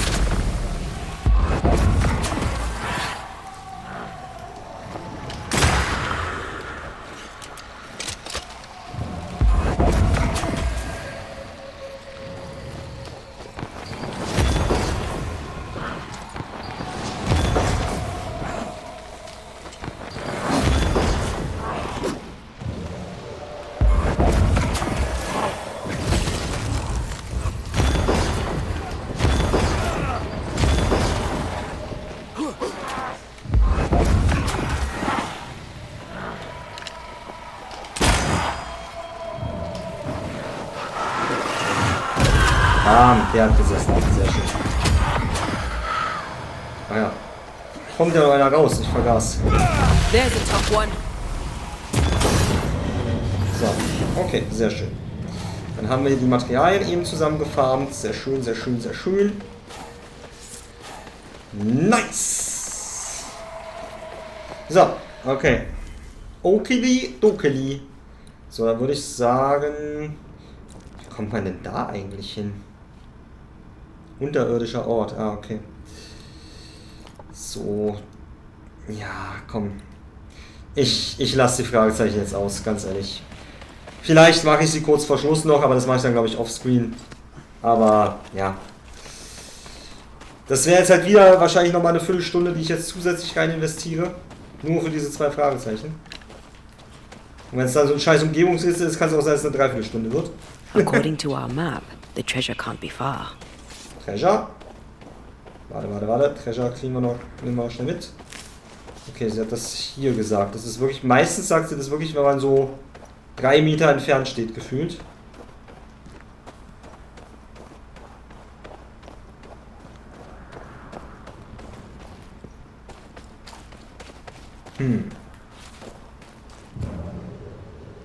Oder da oben drauf. Ich will jetzt nicht ewig suchen, ich gucke einmal hier oben drauf. Wenn es da nicht ist, dann ist es eben nicht da. Nee, okay. Ja, also irgendwo hier ist Treasure. The treasure must be around here somewhere. Ja. Treasure. Erstmal ein Grab schänden. Runde Figur. Jawohl. Oh, 3. Ah, sehr gut. Schemhorstschlick. Müssen wir nicht mal kaufen. Nice. So soll's doch sein. Nice. Müssen wir nicht mal was kaufen.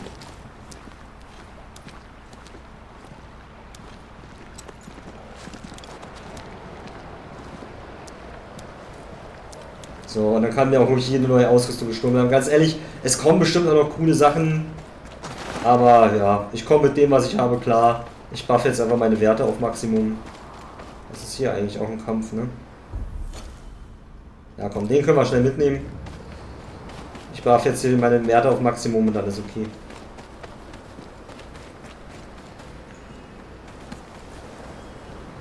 Ach, da drin ist der Topf, oder was? Der Navigator. See you later, Navigator. Ah, hier ist der Topf drin, okay. Another curse. Alrighty. So. Da kann man 2 Seiten raus, oder? Ja. Super gut gesichertes Fort übrigens, muss ich mal anmerken. Da machen sie ja vorne eine Story drum, dass sie das Tor auf keinen Fall aufmachen, dann ist hier hinten einfach so was. Nun ja. So, wir gehen einmal kurz zum Feuerge, um uns, wenn ich mich jetzt nicht ganz irre, komplett abzugraden.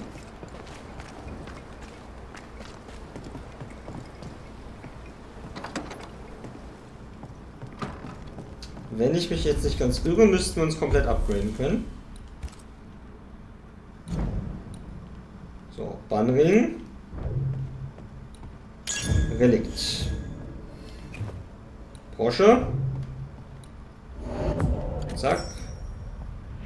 Und zack. Relikt. Armband. Zack. Und zack. Nein, mir fehlt ein Schemenhorst-Schlick.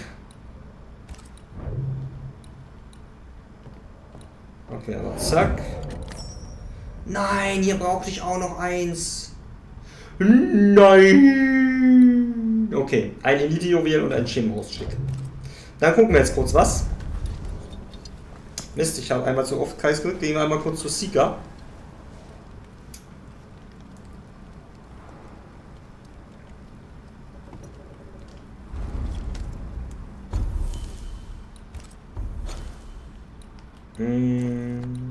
Zack.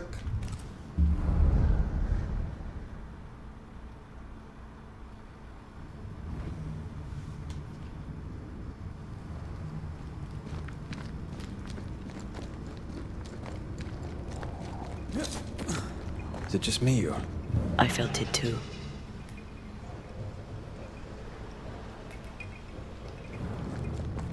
Oh, das war das war, okay, ich dachte, von hier kommt man ein zurück.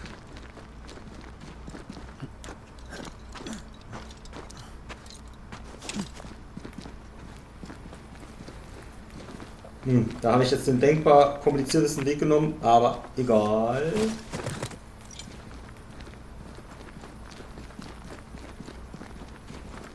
Hops.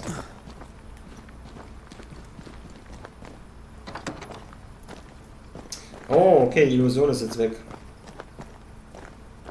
What do you want? More to the point, what do you need? Seeker. Milady? Anything interesting you'd trade with a Banisher? Say for yourself. So, wir kaufen ein Elite-Juwel und wir kaufen einen Schemenhorst-Schlick. So. Thank you. Oh, Entschuldigung. Wollte nicht die Waffe gegenüber ihr ziehen. Das war nicht der Plan.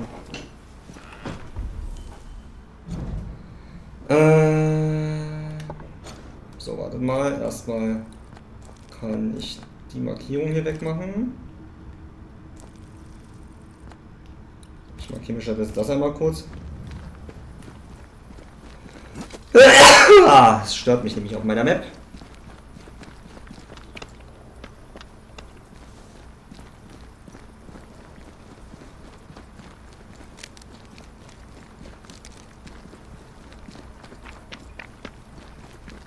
Hier.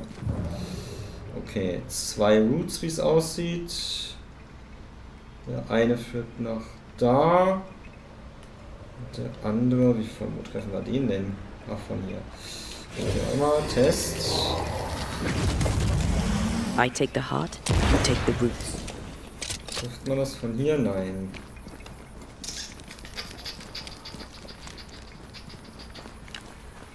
Right, mate, I'm enjoying the target practice. Like you need it. So, ist das nämlich auch direkt mal abgehakt noch. Gesundheit, danke. Es haben jetzt schon einige in meinem Umfeld gesagt, sie haben das Gefühl, dass jetzt schon Allergien irgendwie am Stissel sind. Merkwürdigerweise habe ich das Gefühl auch. Also ich niese unglaublich viel, meine Nase geht zu. Finde ich nicht gut. Sage ich euch, wie es ist, finde ich nicht gut. Ah. Hätte man sehen können.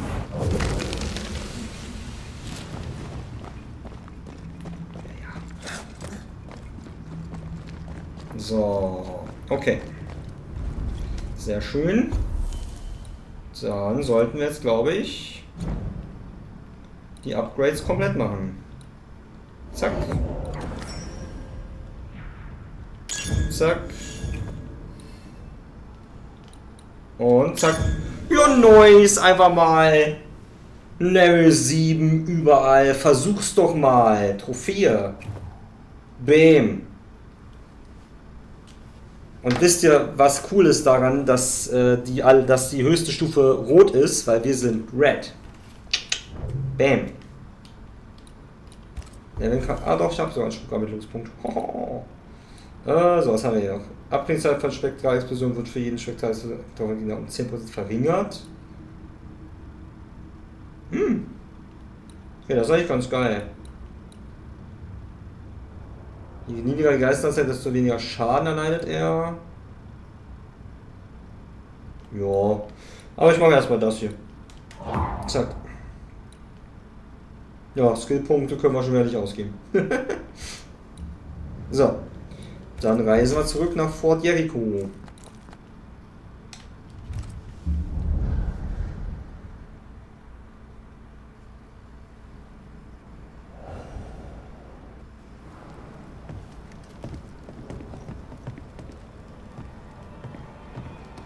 Sie bleibt jetzt einfach in unserem Lager, oder wie?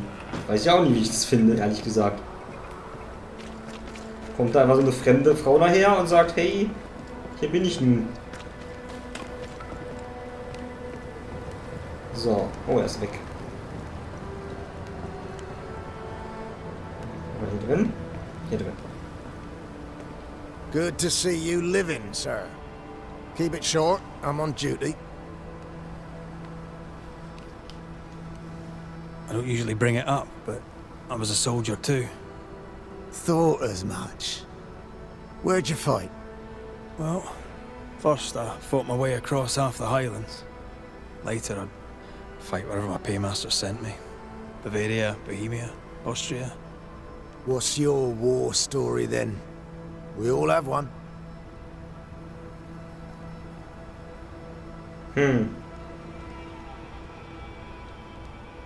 I took my men into a village, let them at the drink. You can imagine the rest. I didn't partake, but I didn't stop them neither. 'Tis hard to keep God in your heart while you walk through hell. But you know what never leaves? The smell. That sickening, coppery vapor rising as a man's life pulls beneath him.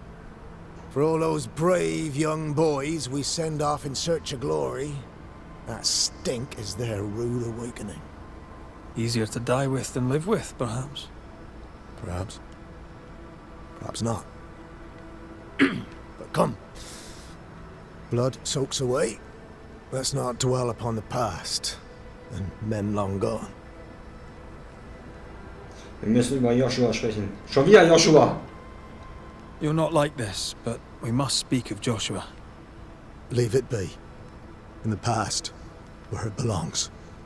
Your past is very much present. Your friend Joshua has a message for you. He wants to take revenge. I know it. You're no wrong. He wants to give you freedom. He never blamed you. You blamed yourself. Why would he not seek revenge?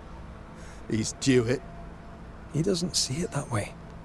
I shot him.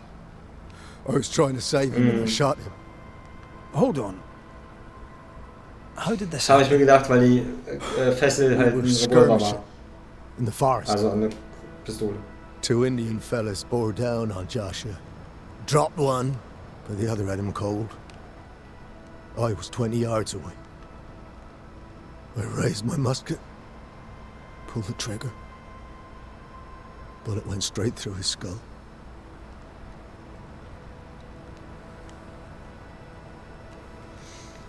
Ja, natürlich hat er es nicht zugegeben. You took the medal though, didn't you? I can't look at it. Bastard and thin as Josh's face on it. I don't deserve no pewter medal. I don't deserve nothing at all. I don't deserve to live. I don't want to live. I want to die. Please. Please.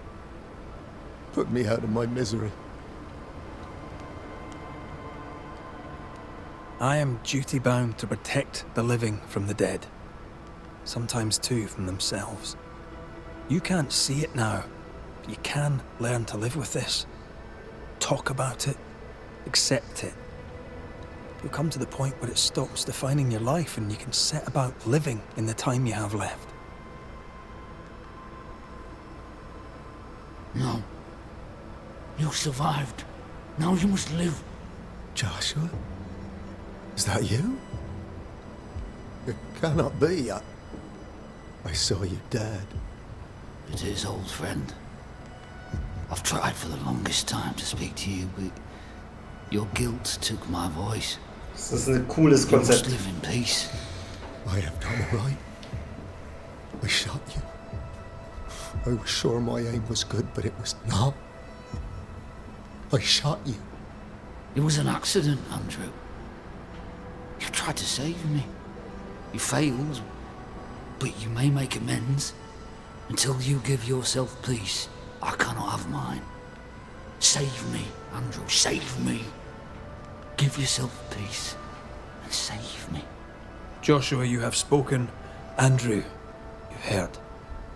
It's time to end the story. Aufsteigen. Da war ich, also da gibt für mich nicht mal irgendwas anderes Sinn, ehrlich gesagt. Also das ist finde ich bisher der klarste Fall von Joshua hat nichts Böses getan, gibt keinen Grund in die Hölle zu schicken. Andrew wollte ihn retten und hat das halt nicht geschafft. Also, ja. Joshua Gouge, you've lingered in silence for too long. You can go. I can. Thank you, Banishers. Thank you, Andrew. Time to say goodbye, boys. I'm sorry, my friend. I've carried the weight of your death as far as I can. The debt, if any, is paid. Live your life. Farewell, Joshua. You've done your duty and more. Farewell, old friend.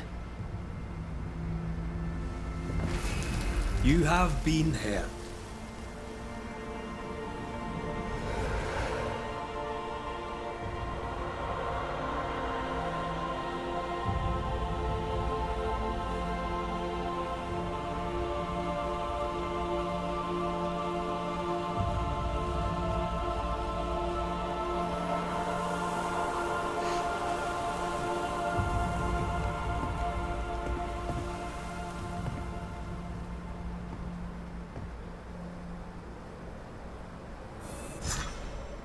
I'm good for nothing after that.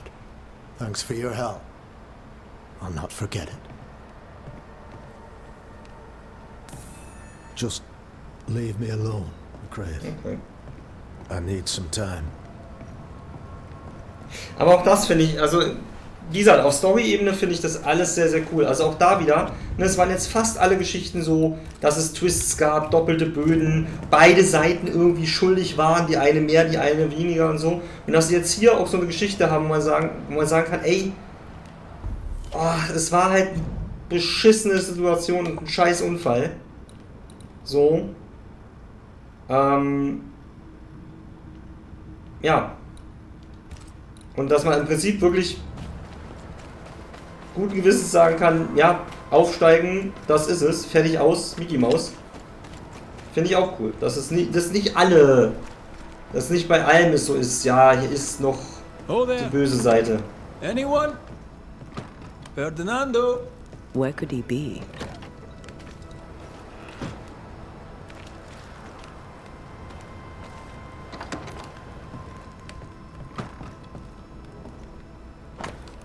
Sehr geehrter, verehrter Mr. Miller, habt Dank für euren letzten Brief. Euer Vorschlag hat zwar mein Interesse geweckt, aber bitte versteht, dass ich nicht willens bin, in die Wildnis auszuziehen.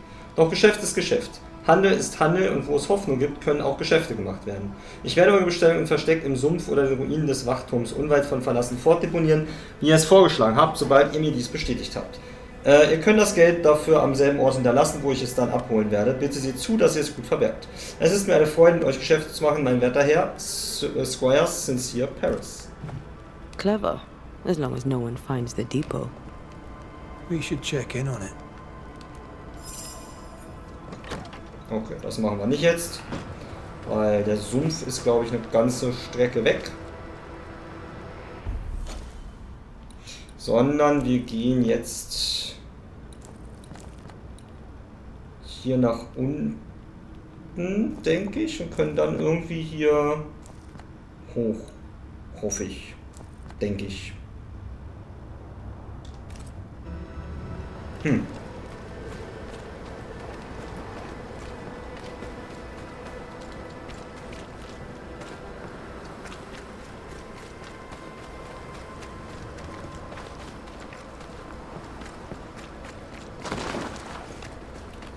So.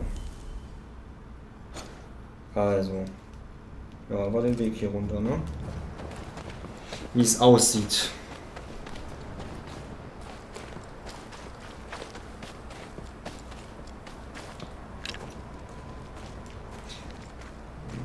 Kurzer Check. Ich habe den Verdacht, dass hier eventuell die letzte Puppe sein könnte.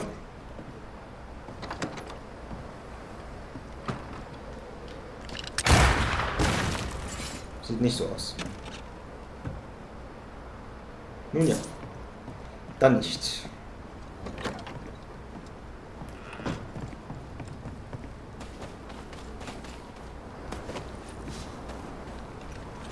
Gut, dann weiter am Text.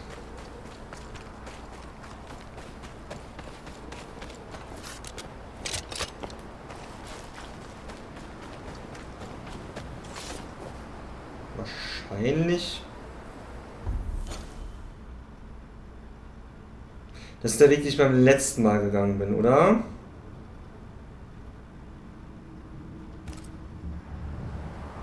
Tja, ist jetzt die Frage. Laufen wir erstmal den Hauptpfad weiter.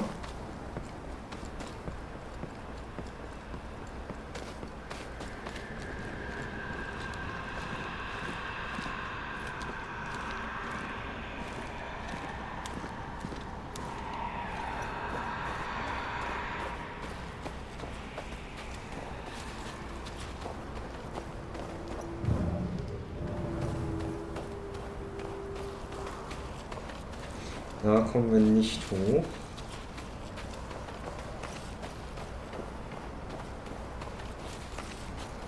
Something's concealed.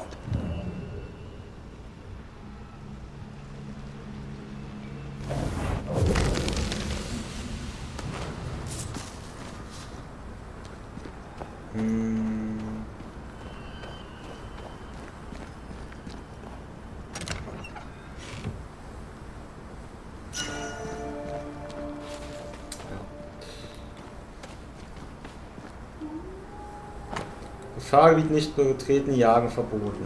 Okay. Das ist ein Hinweis, dass wir hier richtig sind.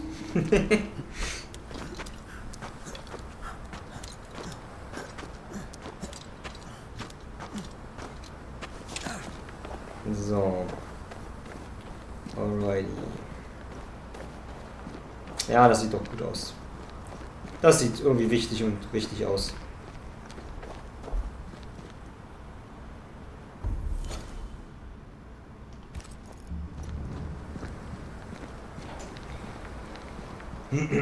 Ich brauche jetzt auch eigentlich vom Pfad nicht mehr abkommen, ne? Außer wenn da Fragezeichen sind, weil, ganz ehrlich, ich brauche keine Ressourcen mehr, ich werde die Ausrüstung safe nicht mehr wechseln, weil ich gerade gemerkt, ich habe mir neue nicht mal mehr angeguckt, weil, ja, in der Regel habe ich es mir angeguckt, war so, ja, nee.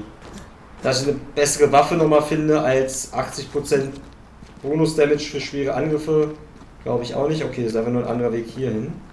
Aber gut, dann wird das, denke ich, richtig sein.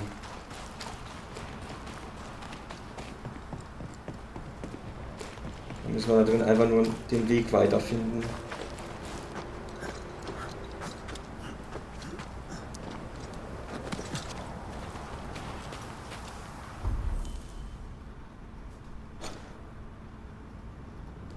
Man kann halt eventuell noch höher.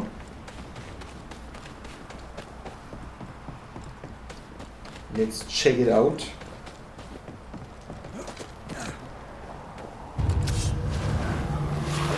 Guten Tag.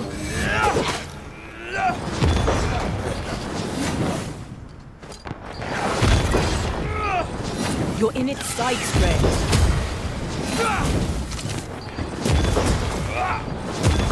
Have some of this.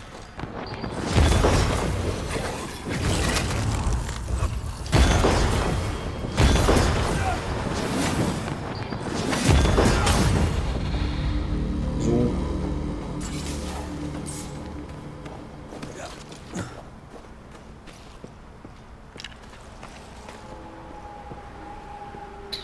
What a beautiful view.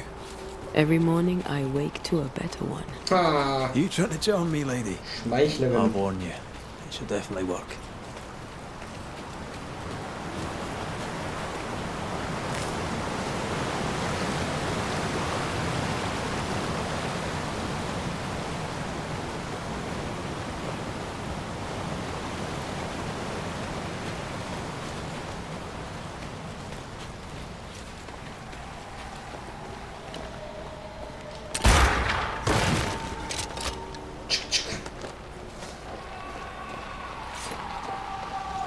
Komm, nehmen wir einmal schnell mit. These remains call for a Gibt ja mal ritual noch Attributbonus. and a lot of caution.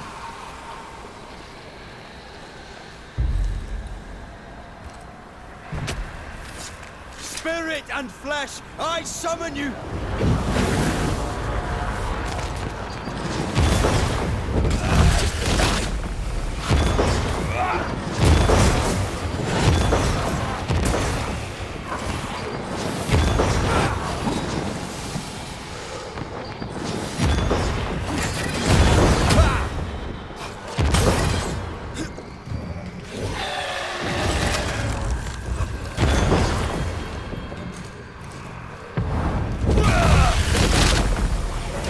Ask for help if you need it.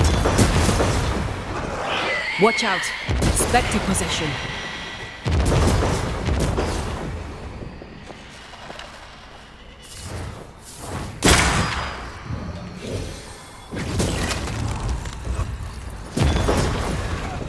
Ready and waiting.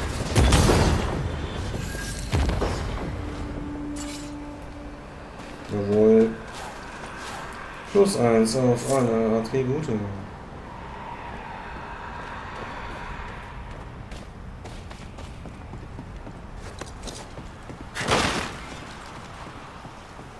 Is that? Yes. Something's here. Blocked. I hope there's another way in.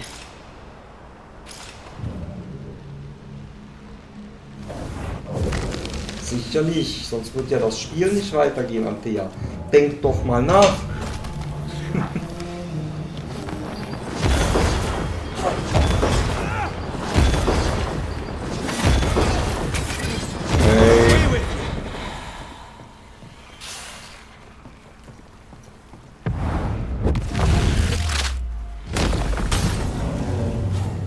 Da muss sie doch mal nachdenken, die Antea.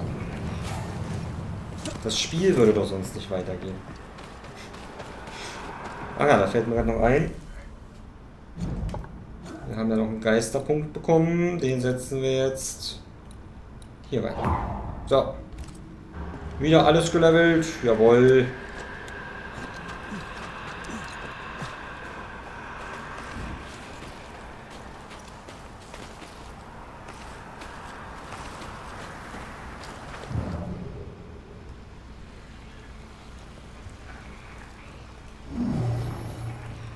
Cannot work this one out.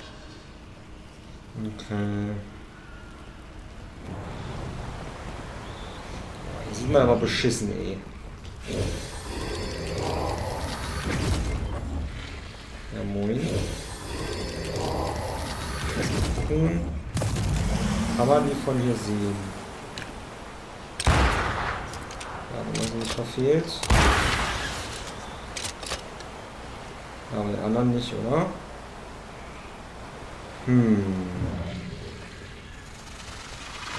Okay.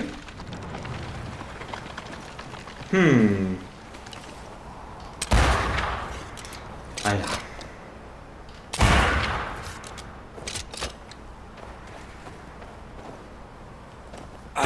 Ja. Da war ich ein bisschen blind.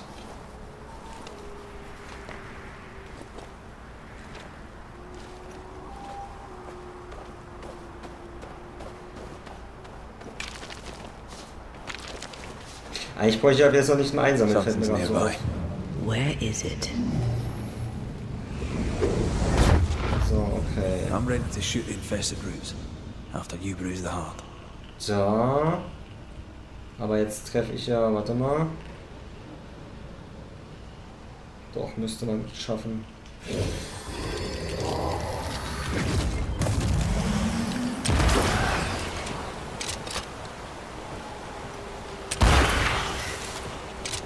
Es gibt noch einen. Es gibt noch einen. Verdammt. Da. Sharpshooter. Years of practice.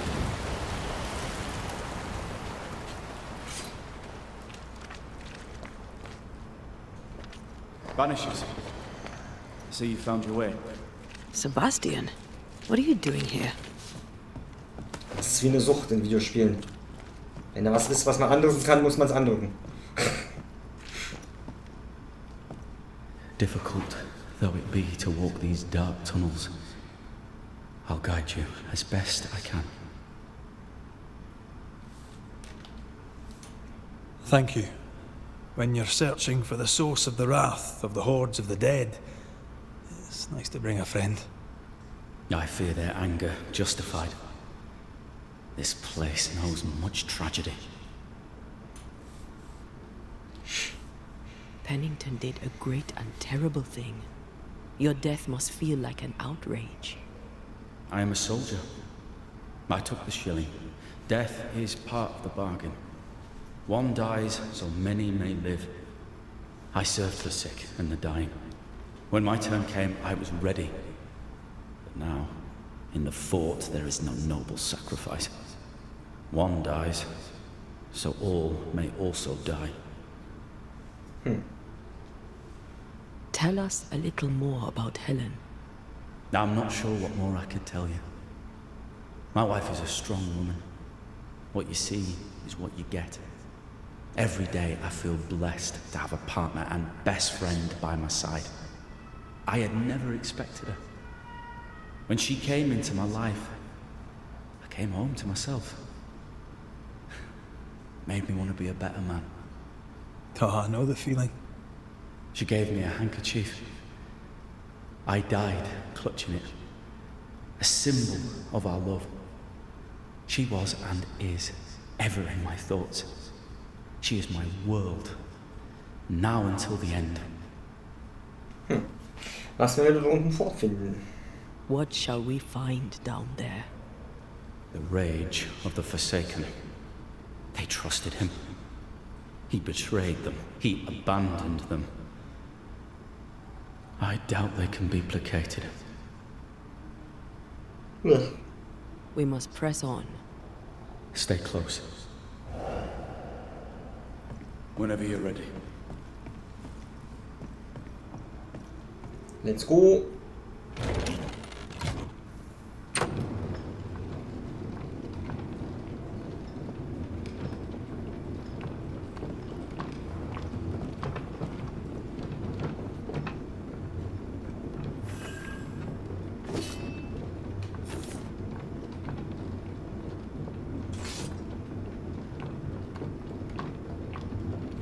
Not far now, till you find what you need. I hope. Pity. I was enjoying this wee promenade.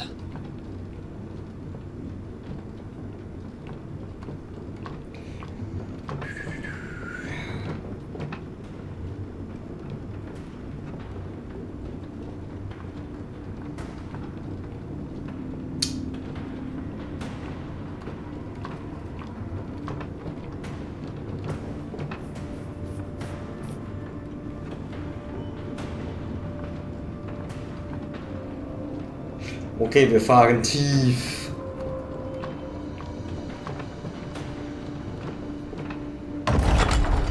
Oh, fantastic. I think you can get down from here. Tief. Everything all right? Let's just get this over with.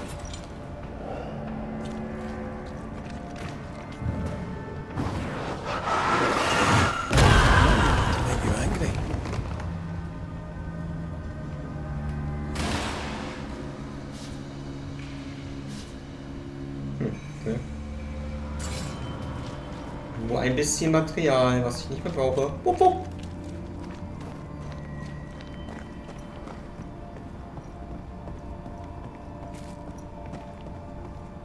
Pennington ordered the barricades fast. Time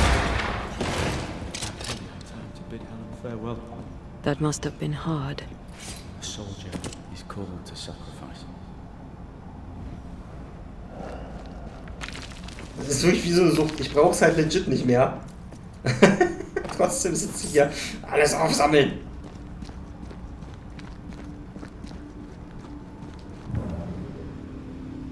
I love doing that.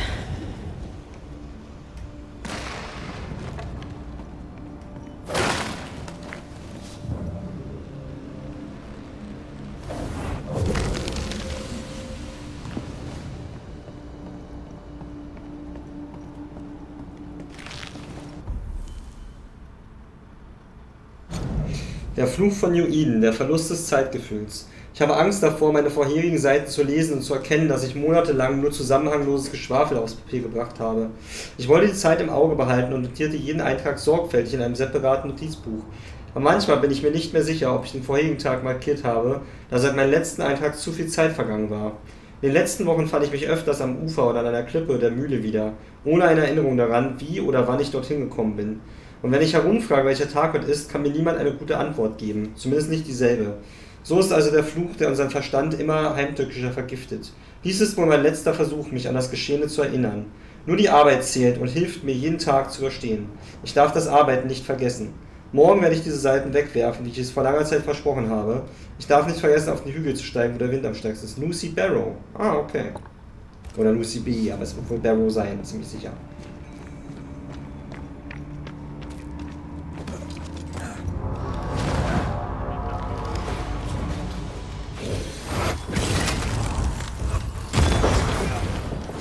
Can I join in too?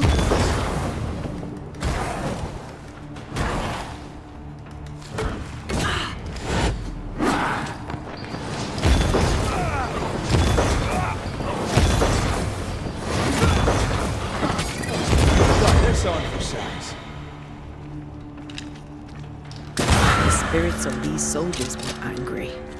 Soldiers weren't spared. Those not taken by sickness or thirst died of despair. Which one took you? Despair.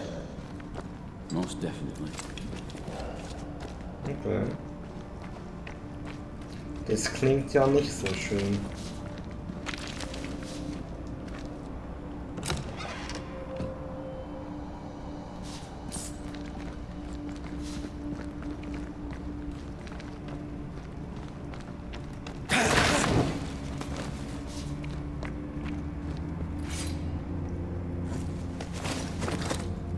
Ist derselbe Weg, oder? Ja.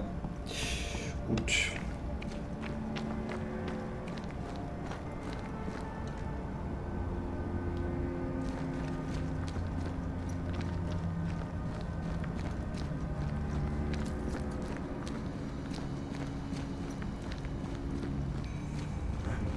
These tunnels go surprisingly deep.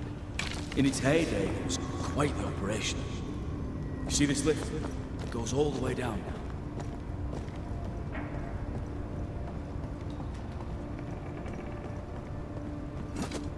Cart upon cart rose to the surface, piled high with ore.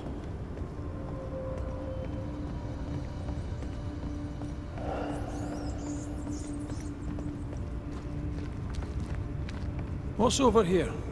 More tunnels blocked off. More death in the dark. Cool.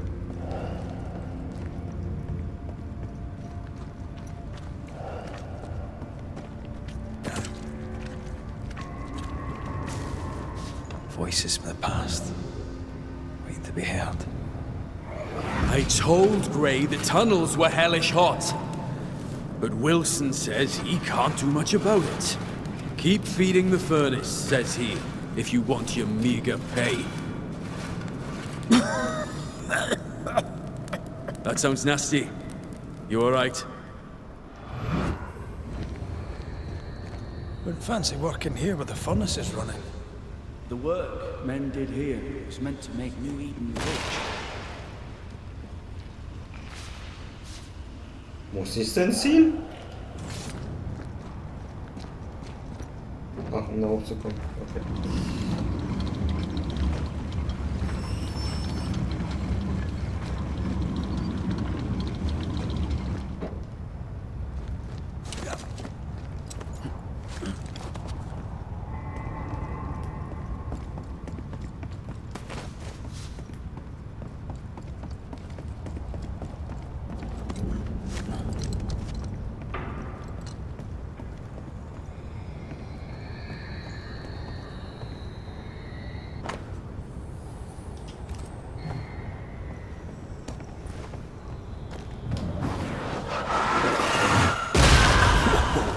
I know. Something wicked is tied to this.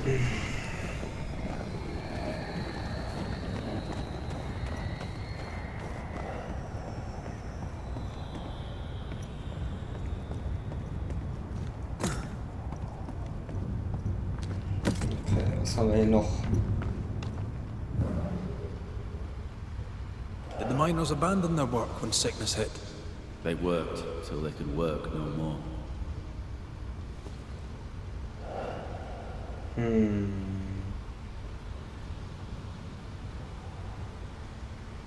Okay, da kann man von der anderen Seite was zerschießen. Soll ich jetzt mal rauskommen dann?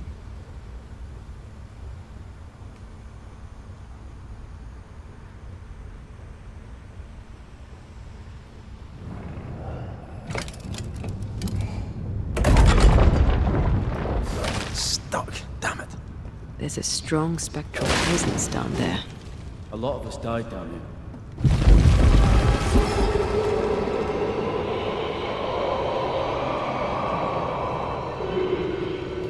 What the hell was that?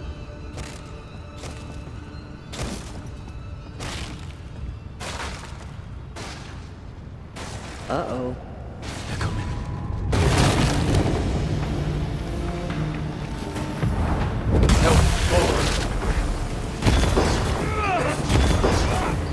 Auf die Nuss. Nee, auf deine Nuss, nicht auf meine Nuss. Steht sich ja wohl von selbst. Shift your balance.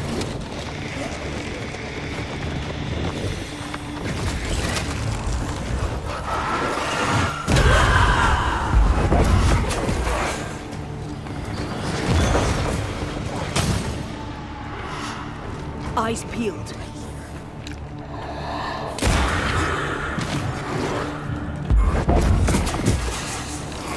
Get lost, won't you?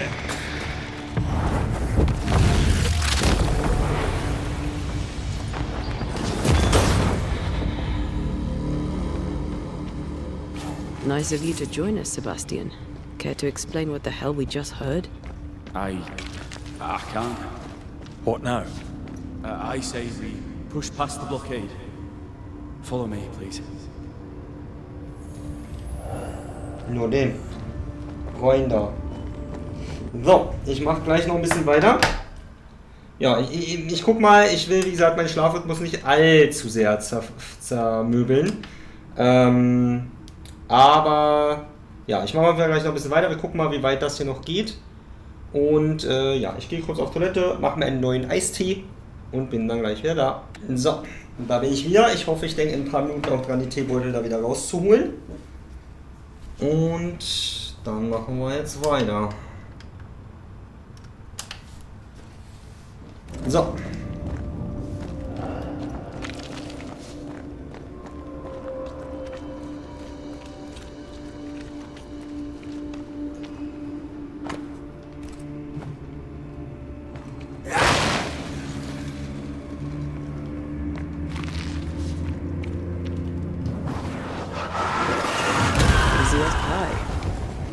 But you can't cook. So. Enough powder to kill us all.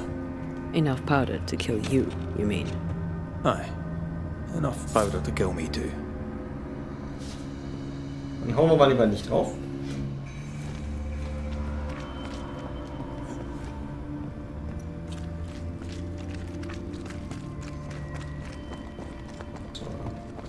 Nehmen wir das noch einmal schnell mit. Bringt mir. Eigentlich auch Quatsch, ne? Ich weiß auch gar nicht mehr, wie ich wieder hochkomme. Eigentlich auch Quatsch, wenn man darüber nachdenkt. Aber egal.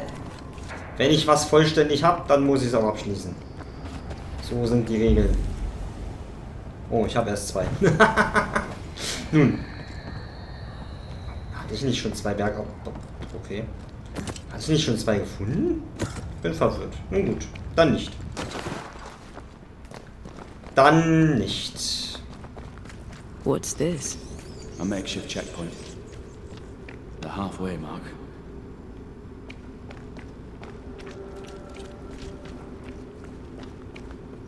Are they expecting to face a regiment? In a way. We knew the dying would try to fight. We had to keep them from infecting the rest. Charming. Can't blame a man for wanting to make it home alive. Nichts darf die Minen verlassen.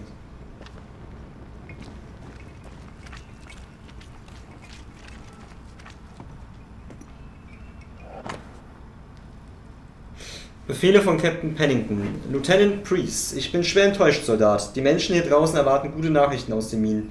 Ich konnte den neuesten Bericht nicht öffentlich verlesen lassen. Wir stehen vor einer gewaltigen Krise und wir alle müssen unseren Beitrag leisten, sodass sich diese Pest nicht weiter ausbreitet.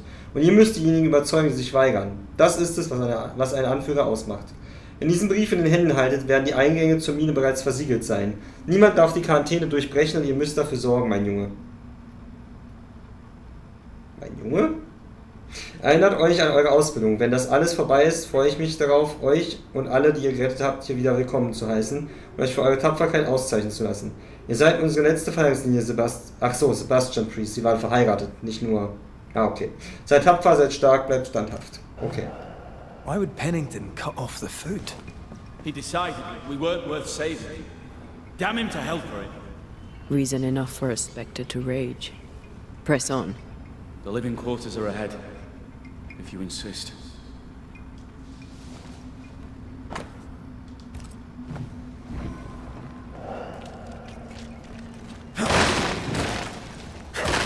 Also das ist wahrscheinlich seine Wut, die das alles auslöst, ne?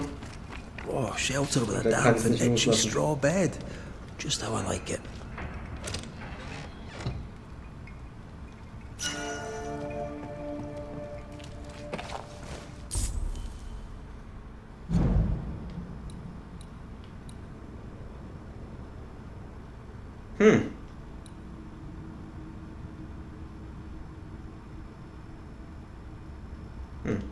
Wir bleiben bei Unser.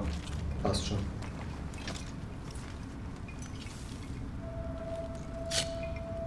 Aber 100% mehr Damage ist natürlich schon ganz nett.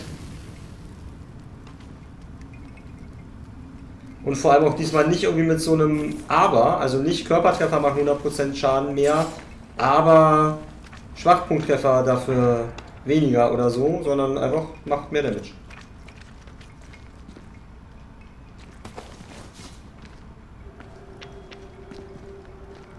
We play games as we wait to die.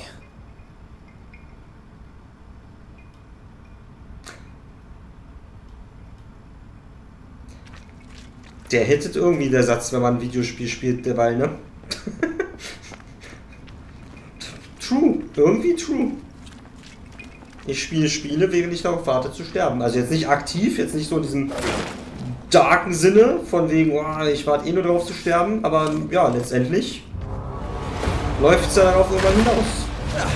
They brought more friends.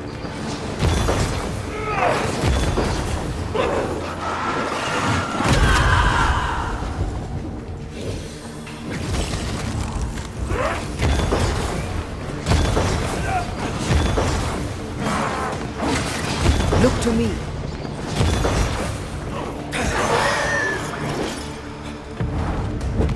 Reingebanished.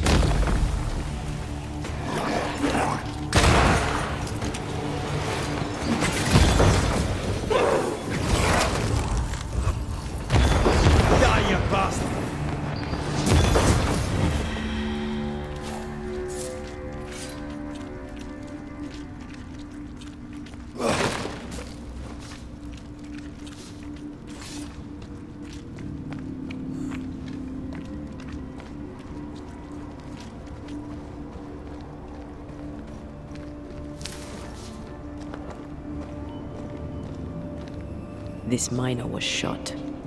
Was there a mutiny? There was. We failed. Why did you not mention this before? My heart felt. Naja, er hat es eigentlich stark angedeutet, wenn man mal ehrlich ist. Suppose the memory was just too painful.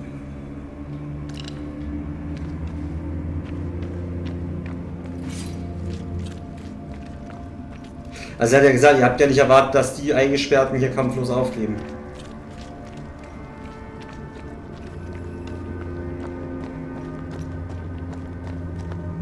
What is that? This is no ordinary spectre, that's for sure. Perhaps in our pain, screaming to be free, we made chains. More importantly, how do we break them? I see a weak link. Eieiei, okay.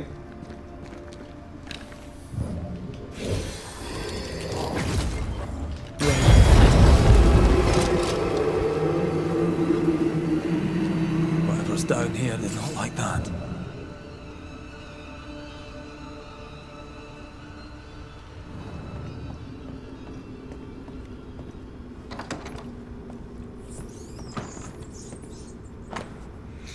Wer mit Linksstreitkräfte oder Krankenschwester angreift, kommt in Isolationshaft und bekommt nichts zu essen.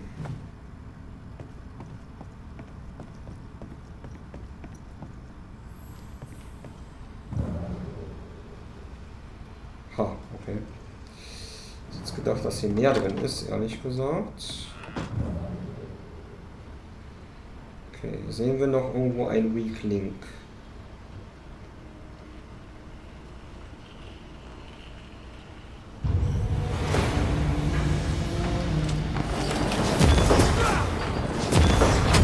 Bastard!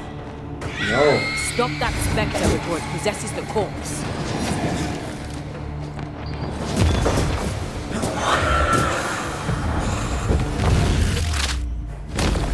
Take that to your face.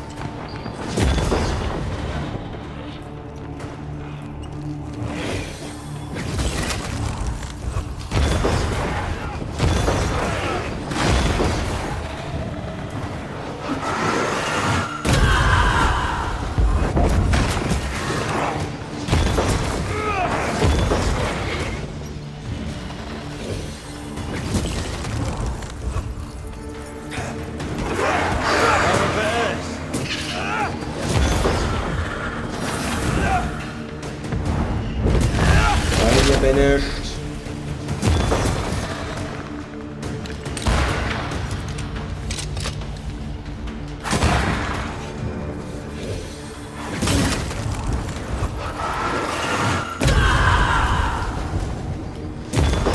Talking all the fun. Antea, ich bemühe mich doch jetzt schon, hier abwechslungsreich zu spielen und dich immer mal einzuwechseln. An echo whispering to me.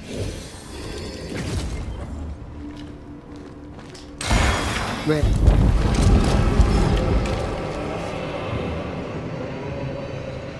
Aber wo flüstert's denn? Hier.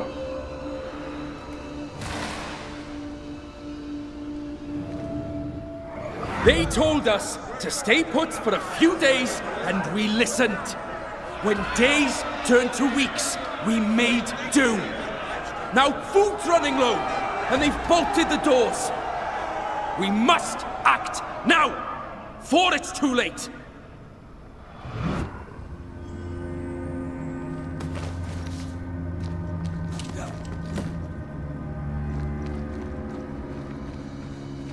What's that mark mean? I've seen it in books. Necromancy. Corpse raising, spirit control, that kind of thing. Ever heard of a ghost able to raise the dead and control them? I thought they were myths. Perhaps I was wrong. Oh, das klingt nach einem sehr unangenehmen Bosskampf. Come on, let's break these chains.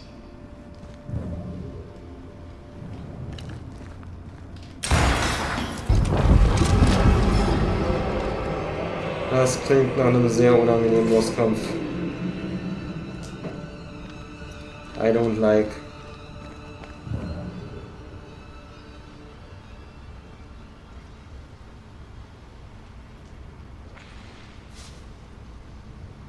Im Sinne von, er wird sehr nervig sein. Spectral stains block the mechanism.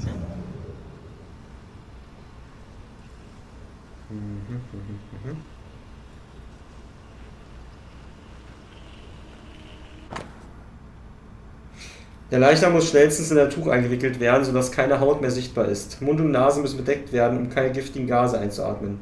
Der Leichnam wird am Ende der Höhle begraben und das Grab wird mit einem Stein bedeckt, sodass keine Gase austreten können und der Gestank sich nicht ausbreitet. Jo.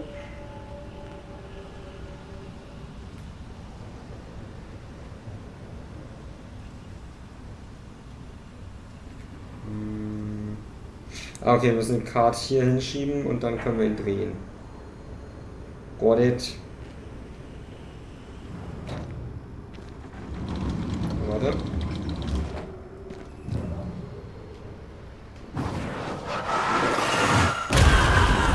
Cannon powder.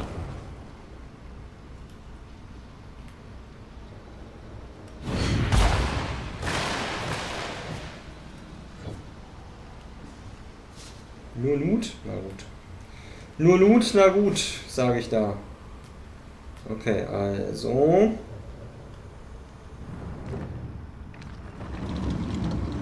Weiter geht's. Das tägliche Krafttraining.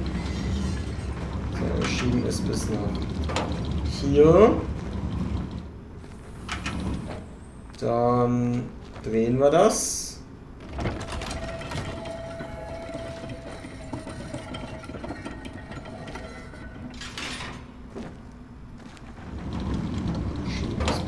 Hier. Und klettern hoch. So. Did you feel that? It's close.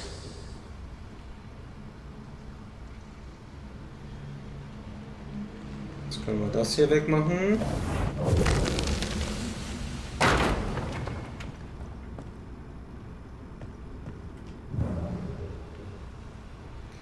Okay, da müssen wir den Kart auch noch hinbekommen.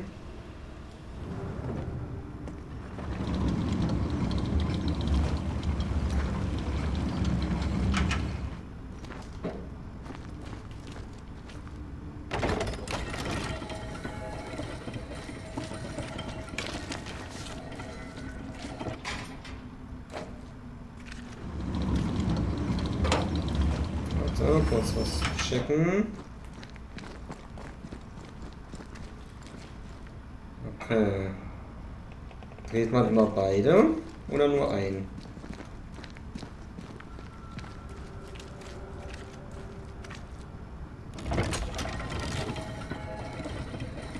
Nur einen.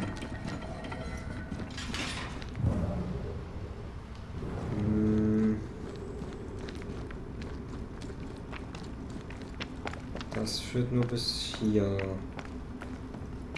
Wie kriege ich das darüber?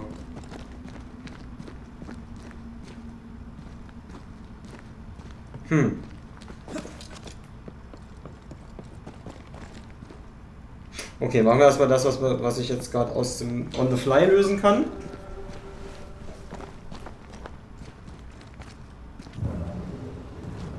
Nämlich das hier.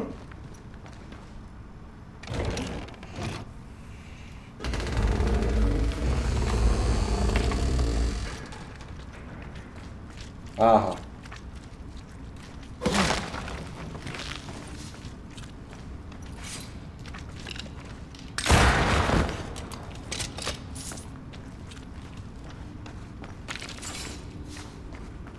Okay, dann erstmal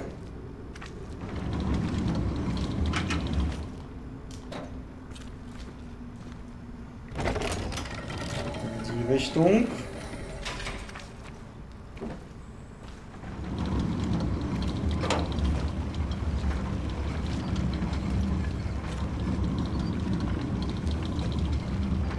So.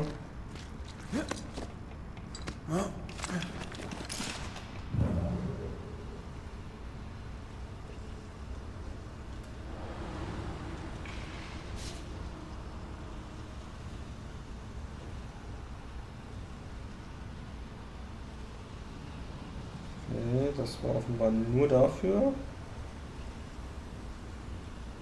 Scheint mir. Okay. Nun gut.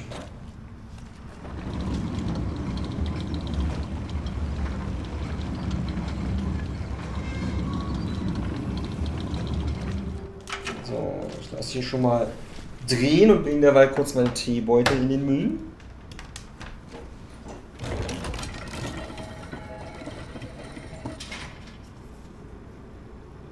Und derweil war gut.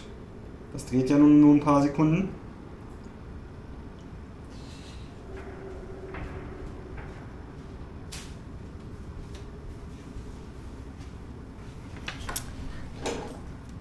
So. Dann schieben wir mal. Warte mal, bringt mir das was? Oh, warte. Halt. Wir wollen ja auf Nummer sicher gehen.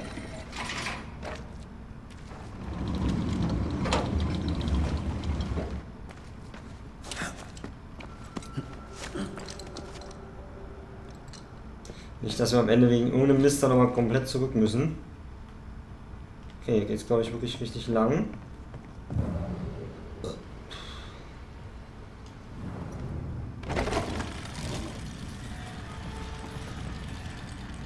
Ah, okay, kann man ihn hochziehen, den Kart.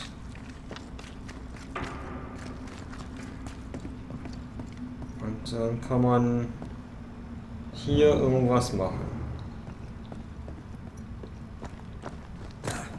Vielleicht. Maybe.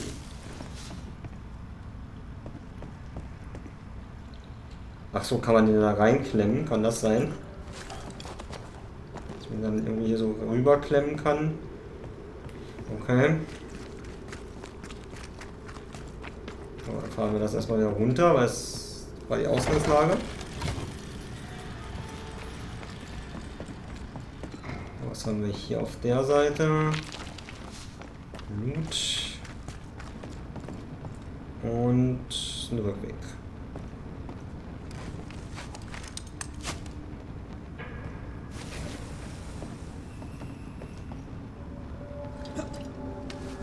Okay, aber dann dürfte es auf jeden Fall richtig sein, den Wagen darüber zu schieben und dann können wir ihn da hochziehen.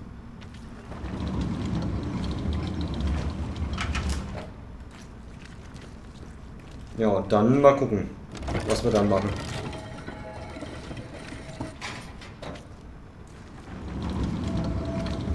Dann mal gucken, was wir dann machen. Das habe ich noch nicht so ganz durchschaut, offen gesagt.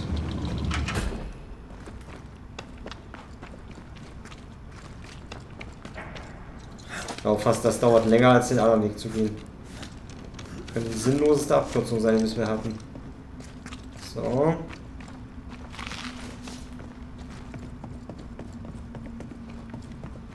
Jetzt ziehen wir den hier hoch.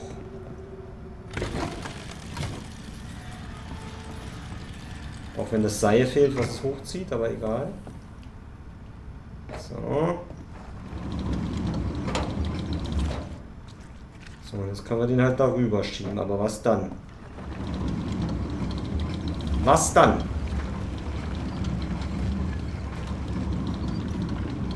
Ich kann mir höchstens vorstellen, dass man den da so reinklemmen kann.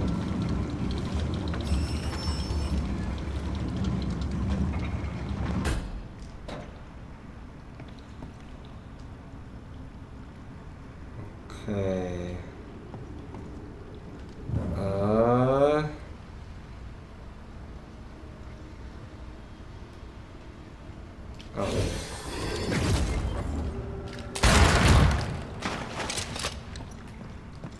Doch nicht irrelevant, das Ding hier.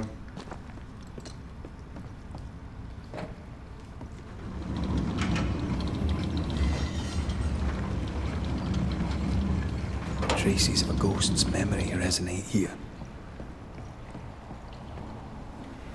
Lay down your weapon, Prospector, and stand away. I'll not say it twice. Hear me! I'm not your foe! Obey the order. Put the pickaxe down. Your uniform won't protect your son. Your officer will bury us all! He'll bury us all! He'll bury us all. He meaning Pennington, right? Who else?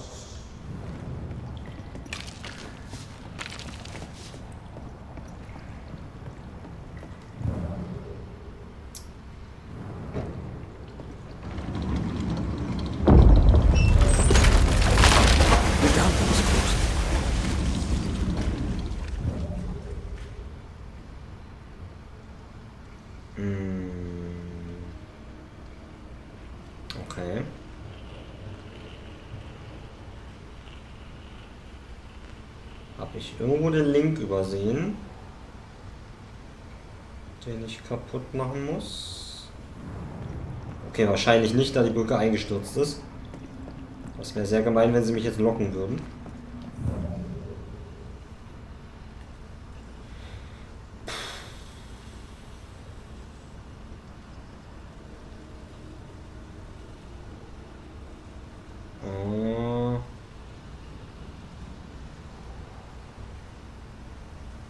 Ah, warte.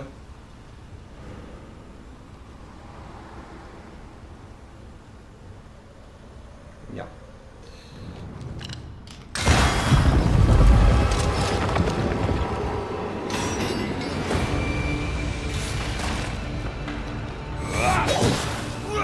They never learn, do they?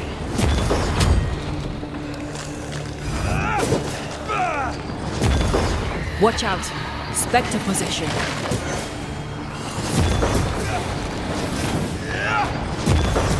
Sebastian, what is this place? It's nothing. It's only... The people were angry. And for good reason. Rebel camp.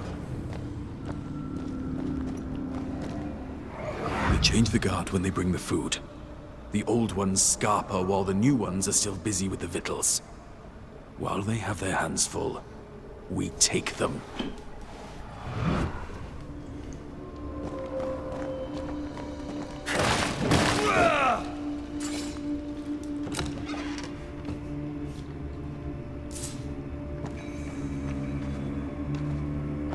Der Tag wird kommen. Also genau genommen steht nur Day will come da. Zum Wohle der gesamten Kolonie hat uns Priest hier unten eingesperrt. Wir haben den Nachmittag damit verbracht, die Ration nach größerem Bedarf einzuteilen. Wessen Überleben ist am wahrscheinlichsten. Wir haben 36 Patienten, 7 Soldaten, 3 Krankenschwestern. Ich bin mir sicher, dass ich mich von meiner Beförderung verabschieden kann, wenn ich mich nicht hier engagiere. Und so bin ich hier. Ich vermisse die Sonne bereits jetzt. Priest hat die Sterbenden vom Rest isoliert und uns untersagt, um sie zu kümmern. Wir konnten sie hören, wie sie tief in den Minen vor sich hinstöhnten. Dann verstummte ihr Stöhnen irgendwann. Das ist jetzt schon eine Weile her. Es ist hart, gegen den Missmut anzukämpfen. Aber Gott ist mit uns und wir haben genug Nahrung, noch eine Weile zu überleben. Wir werden das durchstehen. Diejenigen von uns, die nicht erkrankten. Den Großteil der Woche verbringe ich damit, den Eingang zu bewachen. Es gibt eine Auseinandersetzung. Ein kranker Bergarbeiter hat Schwester Jolly ein paar Zähne ausgeschlagen. 2 Milizsoldaten haben ihn noch an Ort und Stelle hingerichtet. Die Nerven liegen blank. Die Bergarbeiter, die noch arbeiten können, haben die Arbeit niedergelegt. Die Öfen sind kalt, aber die Männer kochen über. Sie stehlen und wir bestrafen sie dafür. Priest kümmert sich um uns und teilt uns den Löwenanteil der Ration zu, auf dass wir unseren Dienst besser verrichten mögen. Sterbende, von Hunger geplagte Männer sind aus Verzweiflung zu schrecklichen Taten bereit. Es wird gewiss zum Kampf kommen. Ich hatte recht, es kam zum Kampf. Und es war ein Blutbad. 9 Männer wurden in Isolationshaft gesteckt. Johnny hat einen Husten bekommen, also hat Priest sie auch wegzahlen lassen. Die Barrikade am Eingang steht nicht mehr. Priest verbringt unzählige Stunden damit, seine Berichte immer und immer wieder umzuschreiben. Mir geht es nicht gut. Meine Haut fühlt sich heiß an, meine Lunge brennt. Mein Blut ist wie Blei. Ich bete dafür, dass es nur am Staub und der Dunkelheit liegt. Bevor ich sterbe, möchte ich wenigstens noch einmal die Sonne sehen.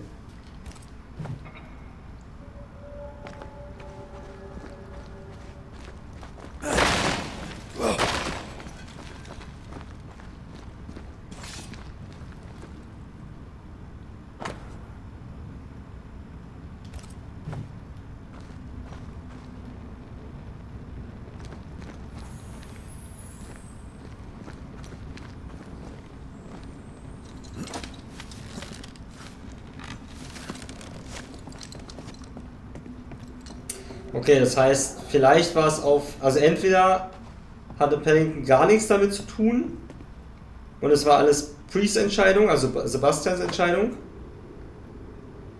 oder er hat es aber trotzdem umgesetzt für ihn. Just how bad was the revolt? Not as bad as Pennington burying us all alive. That's no answer. Oder er hat die Revolte halt geführt und dabei ist so viel gestorben. Es klang jetzt eigentlich eher so, als hätte er dafür gesorgt, dass die alle eingesperrt werden und in Haft genommen werden.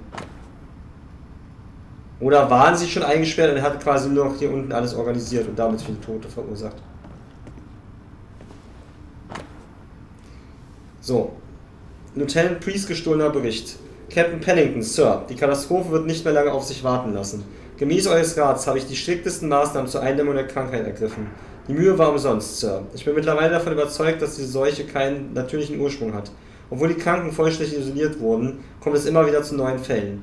Meine letzten verbliebenen Männer werden nicht mehr lange durchhalten. Uns fehlt es an Nahrung, Wasser, Kerzen, Öl. Schon bald werden wir auf Knien durch die Dunkelheit kriechen, auf der Suche nach den letzten Brotkrumen. Ich habe einige Kekse und Wasser verstecken können. In 2 Tagen werde ich sie mir holen, mich aus dem Quartier schleichen und zum versiegelten Eingang gehen. Ich werde an die Barrikade klopfen. 2-mal, dann 3-mal, dann wieder 2-mal. Seid dort. Ich flehe euch an. Please. Ah, okay. Alright, Sebastian, fess up. What's going on? What matters is that Pennington must pay. There is nothing else. Tja, wie würde wohl Helen darauf reagieren, wenn sie das erfahren würde? What's this? A black market shopping list. Can't be. We had few rations. Many starved. Dass die alle zurücklassen wollte, basically. Sebastian Priest, in the mine you were to tend to the sick. Instead, you afflicted them. What? No. This is a heinous lie. I gave my life for it. You turned into a tyrant until revolt emerged among the exhausted survivors. They must have gone mad down in the dark. Their rage found a target in me, the captain's man. I died innocent. I died a hero.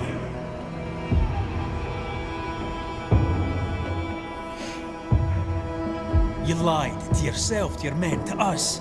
You lied to your wife. Why did you really come back? I didn't. I never did that. It's not me. It's all a lie. I love Helen with all my heart. Musik ein bisschen laut gerade, ne? Game. Oder Stimmen ein bisschen leise, je nachdem. You'll not get away with this, Sebastian. Come back here, you coward! I don't think he's coming back.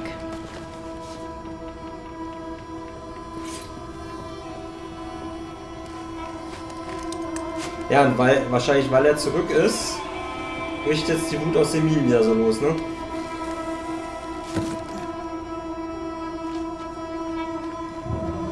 Ah, fuck. Die letzte Kette. Wo kriege ich die letzte Kette kaputt?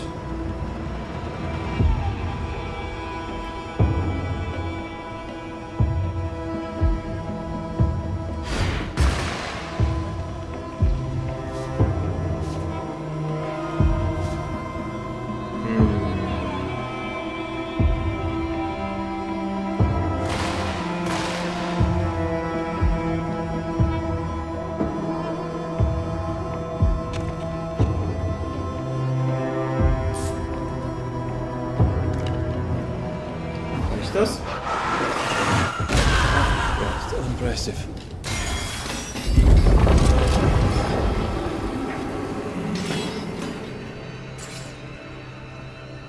Path is clear.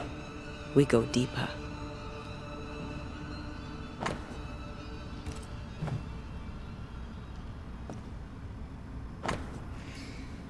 Letzte Nacht musste ich den Arm eines Bergarbeiters amputieren. Er wurde beim Angriff auf den Kontrollpunkt angeschossen. Die Wunde war eigentlich nicht lebensbedrohlich, aber er verlor zu viel Blut und Sarah und ich konnten die Blutung nicht stillen. Weder sie noch ich wussten, wie man eine Amputation durchführt, aber ich war die Ältere, also habe ich diese schreckliche Aufgabe übernommen. Das Geräusch der Säge, wie sie den Knochen des armen Mannes zerteilte, als er sich die Seele aus dem Leib schrie, wird mich bis an mein Lebensende nicht mehr loslassen. Es floss so viel Blut. Sarah musste sich umdrehen und sich übergeben, aber ich konnte nicht aufhören. Ich hatte den Knochen bereits zur Hälfte durchtrennt und sägte weiter, bis ich endlich durch war. Ich dachte, die Amputation würde ihm das Leben retten, aber er wurde krank und starb. Sein Name war Gerard oder Gerald. Vielleicht auch Jared. Das spielt jetzt keine Rolle mehr. Ich habe Sarah seitdem nicht mehr gesehen. Mein Magen schmerzt. Hoffentlich wegen der Anstrengung, nicht wegen etwas Schlimmerem.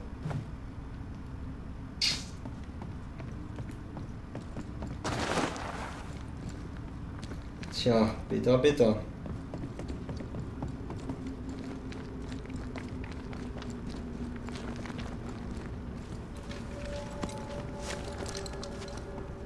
I can't can't believe Sebastian lied to us all. To Helen. Is this why the creature is angry? That would be. Perhaps. Sebastian wants Pennington to be punished at all costs, and I'm not sure why. Wasn't I always?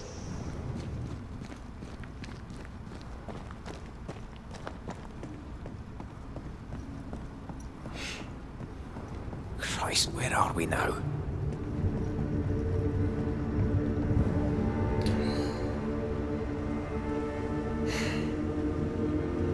Seht ihr, aber das meine ich. Es würde doch reichen, das einmal zu machen mit den Ketten.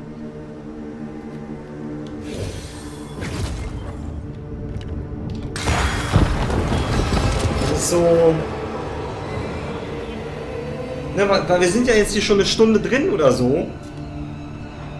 Warum muss da jetzt wieder noch eine Etage und nochmal die Ketten und so, ne? Das ist so... Mehr ist nicht immer mehr.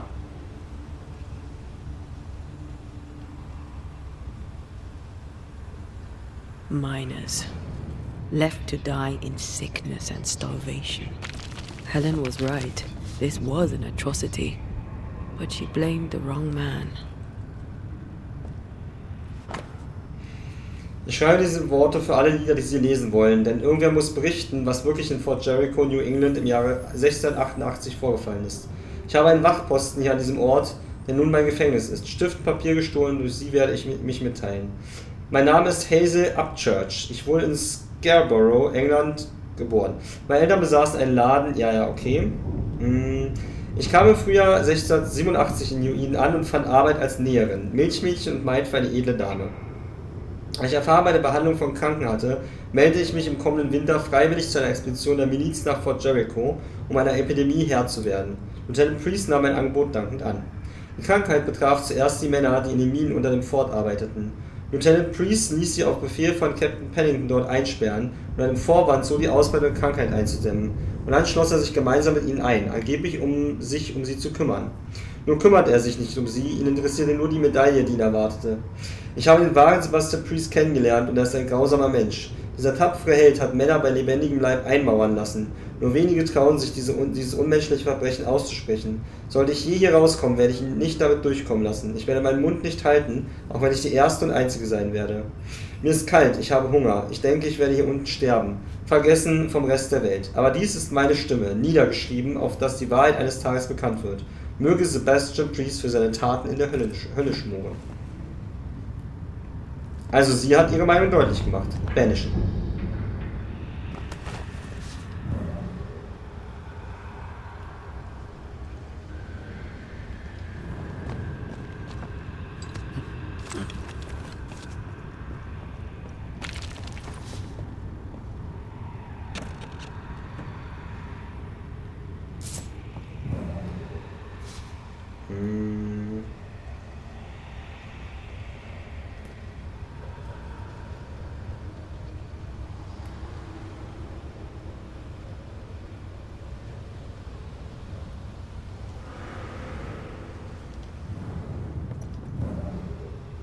Dann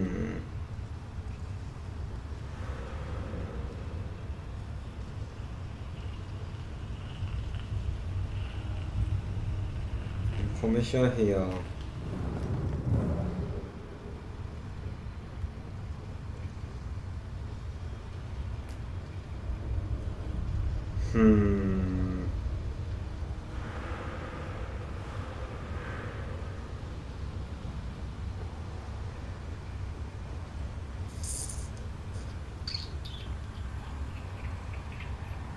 Ah.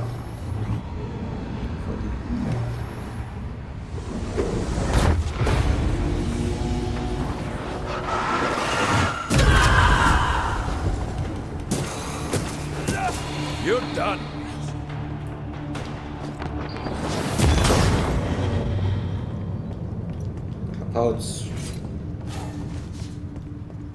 Kapauzt haben wir.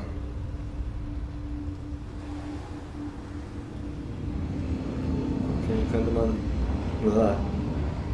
nochmal einen Jump machen.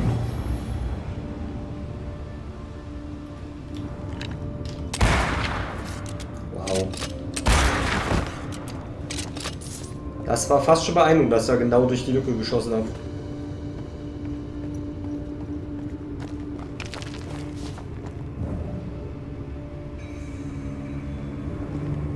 A lot of men were locked in here. Left to the pit when you're restrained by the fear of falling.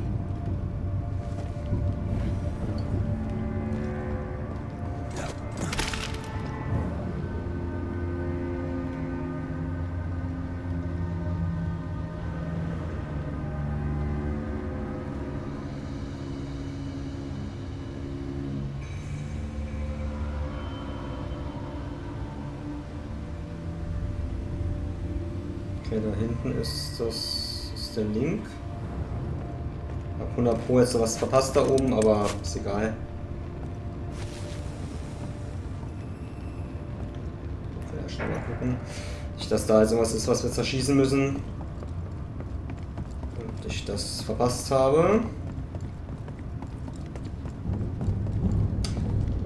Okay, nein, habe ich nicht. Oder? Vielleicht doch. Ja. Na, auch gut. Auch gut.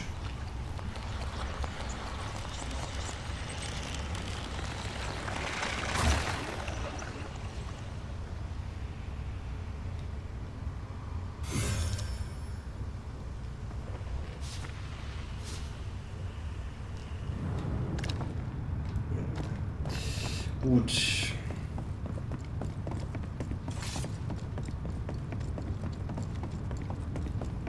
Oh, ich muss wirklich sagen, also dass ich hier in die Dungeons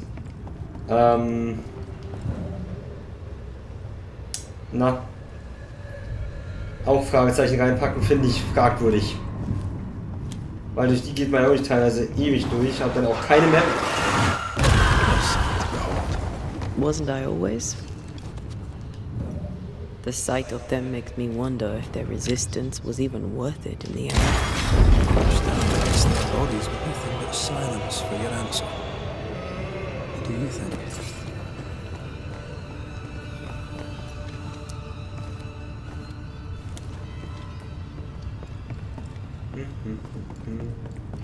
So.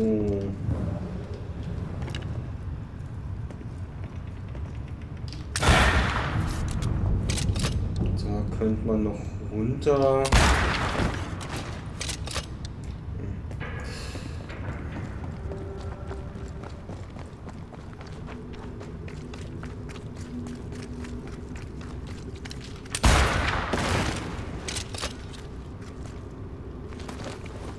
That body. Ist ein Body? Ach da.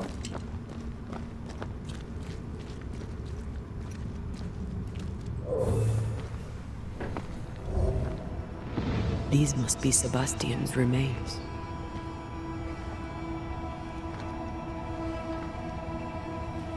Curious. Priest said he was the last to die. Said he shot himself when hope ran out. That someone stove this fella's head in with a pike.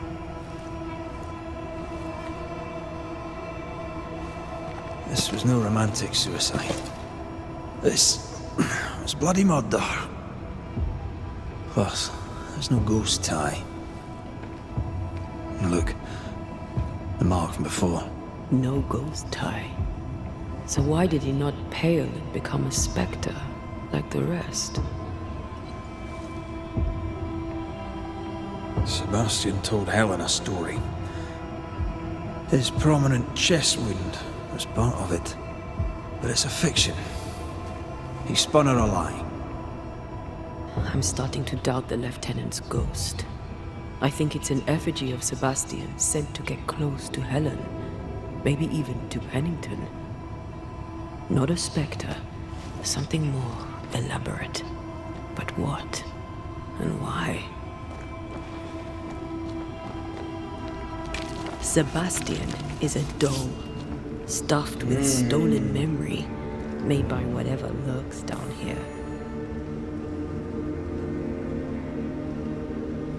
It's leeching Helen's essence. We must tell her. Whatever about Helen. First we need to find the doll maker. Okay, chill, Antea. Was auch immer.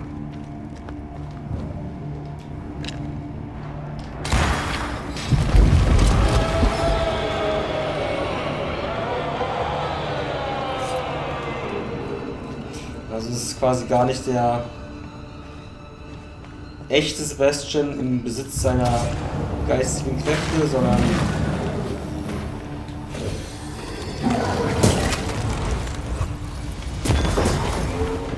Look to me.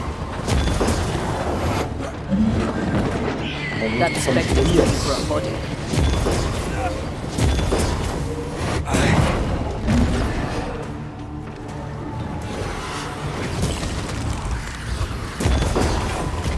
I'm right here, you know. Change targets. Tormented first. oh, weggebanished.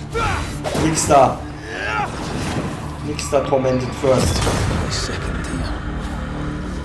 Lost in the dark. And one by one they died. We'll soon be out. Together. Aye. I suppose.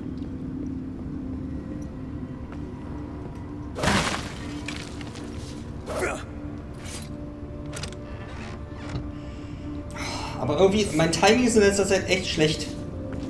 Ich bin jetzt wieder am Punkt, wo ich sage, eigentlich müsste ich jetzt schlafen gehen. Aber jetzt würde ich auch gern wissen, wie die Story ausgeht. Weil es kann ja halt, wenn es doof läuft, sein, dass die noch eine Stunde geht, ne? Das ist das little bit of a problem hier.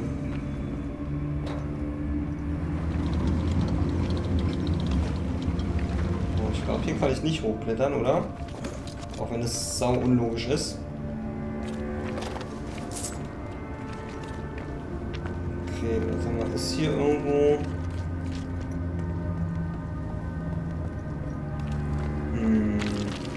Sieht eigentlich nicht aus, als könnte ich hier irgendwie was drehen. Ach so, okay, ja, ich bin dumm. War schon oben.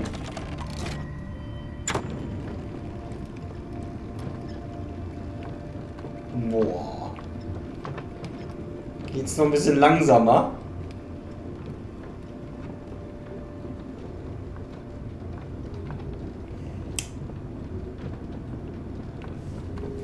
I know the stink is long since gone, but I swear I smell it anyway.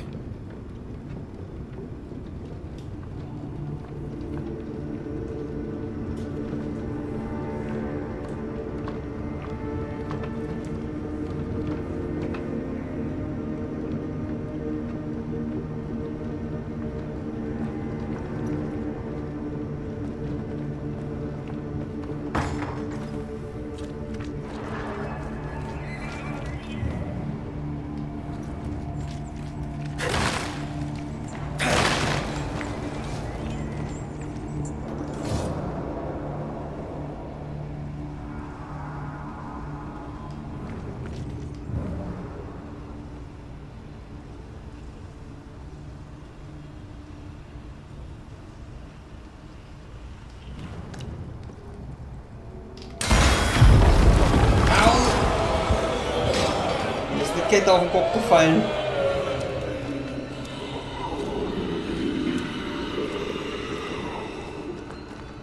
We're getting close. This would do nicely if I wanted to put my legs up.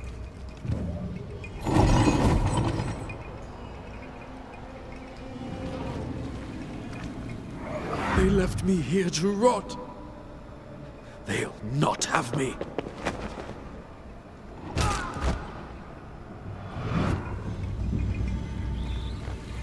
Jake war's.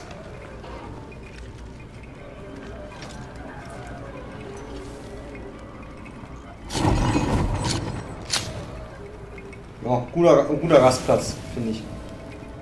Bei dem Knurre des Monstrums.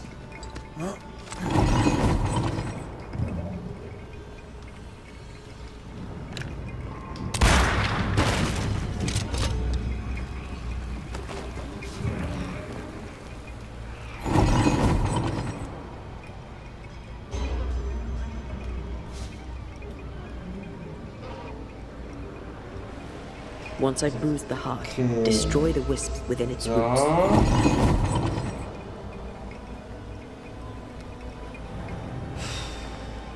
These chains, an echo, I think.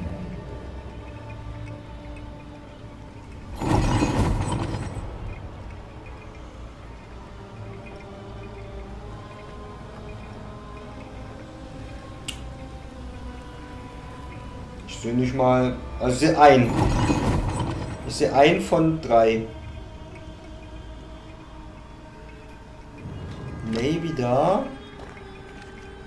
Warte mal, ich bremse jetzt mal einmal an.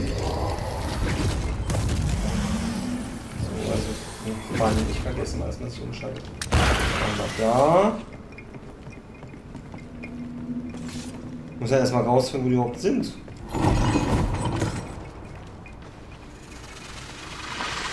Okay, hier. Da oben. Und wo noch?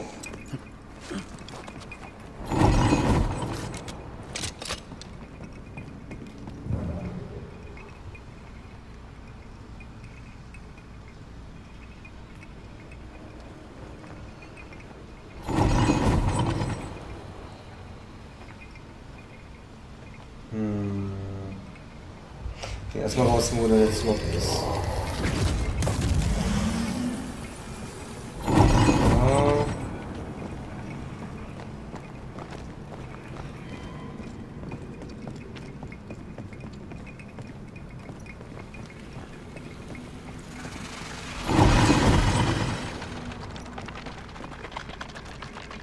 Ja, die geht halt da hoch. Wie soll ich denn da an irgendwas rankommen?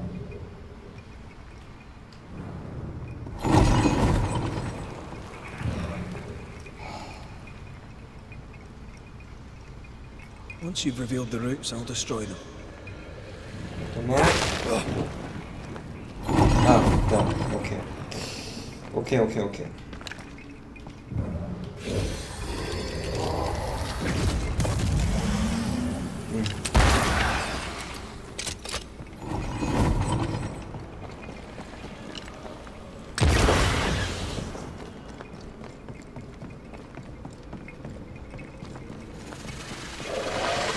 Echt wenig Zeit.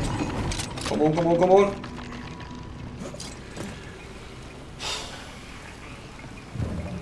Okay, warte mal. Kriegt man das von hier abgeschossen? Ja, wahrscheinlich schon. Okay.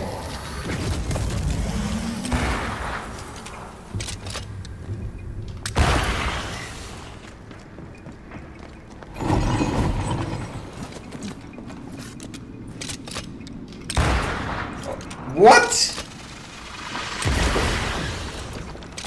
Der erste hat nicht gesessen. Ey, diese Kollisionsabfrage, diese Hitboxen, Alter. Der erste hat nicht getroffen.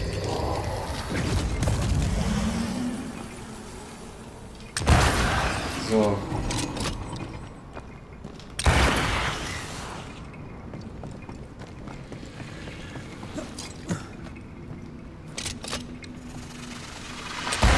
Oh, come on! No roots. Just how I like it.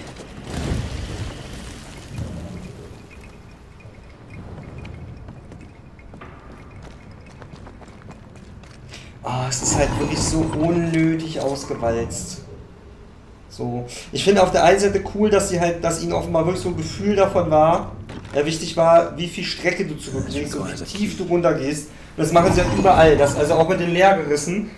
Ich glaube, der Sinn davon, dass die so lang sind, ist, dass du halt wirklich in Luftlinie die Strecke zurücklegst, die du auch in der echten Welt zurücklegst. Aber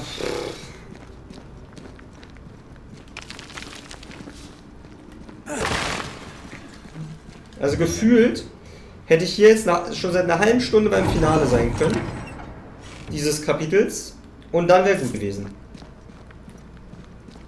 Aber dann macht man das mit den Ketten nochmal und dann macht man das mit den Ketten nochmal. Das ist so, ja, why?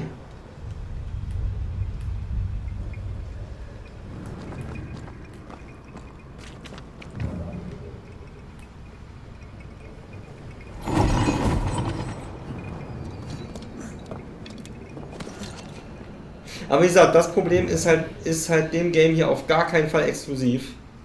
Das war in letzter Zeit bei so vielen Games so, dass ich dachte, ey, einfach ein bisschen was rausstellen, ein bisschen Fett trimmen und dann ist super. Okay, aber hat mir das mit den Wurzeln jetzt überhaupt irgendwas gebracht?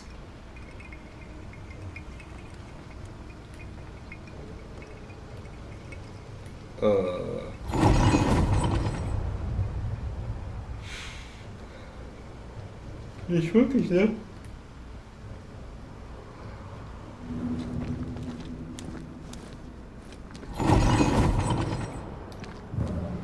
Okay, jetzt bin ich irritiert.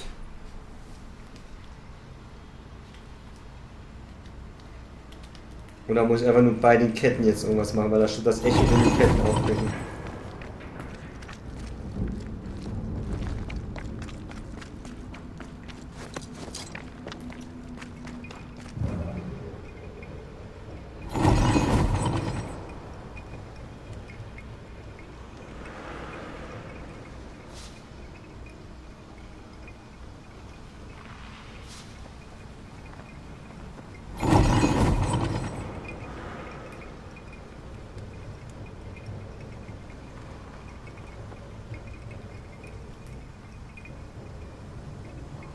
An echo from the past drifts by. Okay.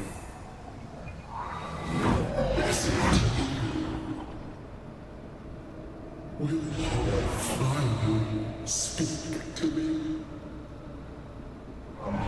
Please let me go, Captain. What? What are you? Unchain me, Pennington. You? No. No. You will return and unchain me. Pennington! Ich muss jetzt nicht nochmal komplett hier raus, um die Lampe zu holen, oder?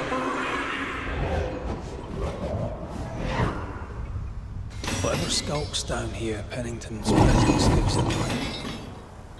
Another ghost rallying the wrath of lesser spectres to its cause. This is about the agony of Deborah Comenius. Aye, and the guilt of the people of New Eden.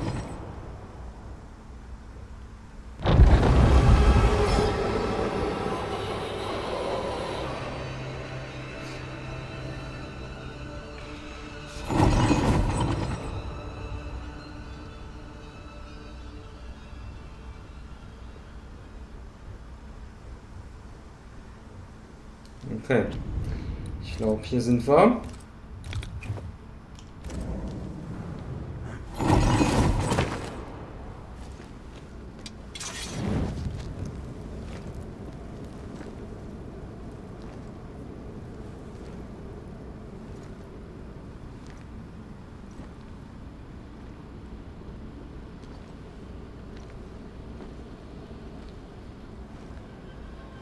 Can you see it?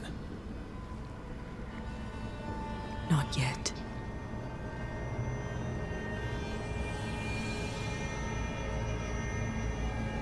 I hear you. Pennington. Have you returned, Captain? At long last, will you free me? What happens if we do?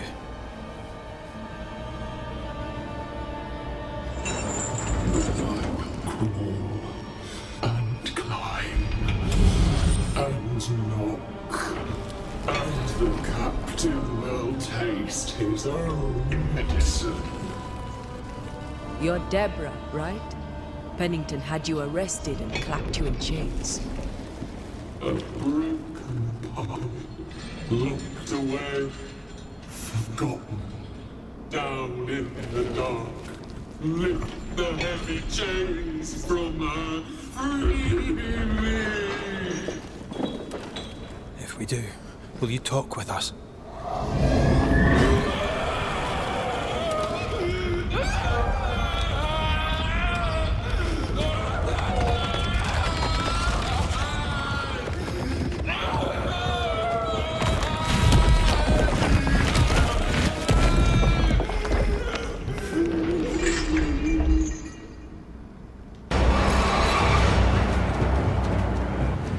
chit-chat then. Here it comes. So close.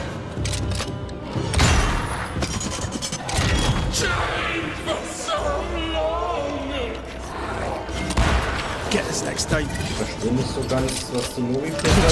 I can see the weaker links. Ich glaube, wir werden uns nochmal sich durch, sicherheitshalber. Overhead. The roof is crumbling. Au. Ask for help if you Au. need it. It's coming up to Ja. anything standing in his way. Dauergestunt, immer eine gute Sache. Call on me, Red.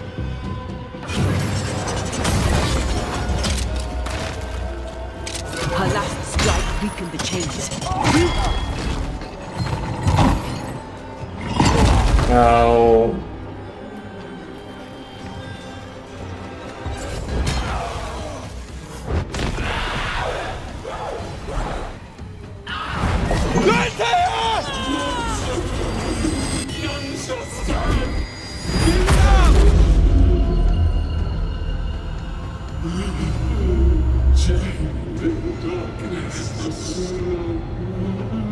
Release her!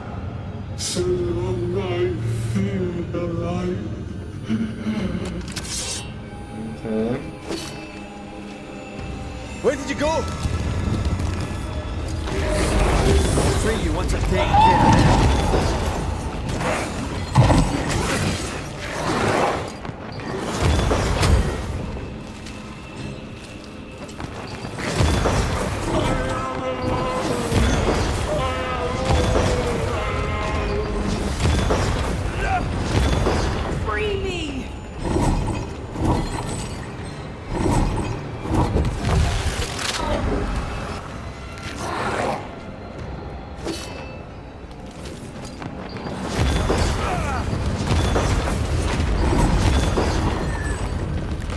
Give me a sign. Hurry!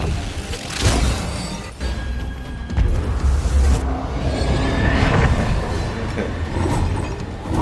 Aber das ist ein cooler Bosskampf. Bisher. Ich hoffe, sie machen ihn nicht zu moblastig am Ende. Aber so an sich. Der mit Abstand ist bisher.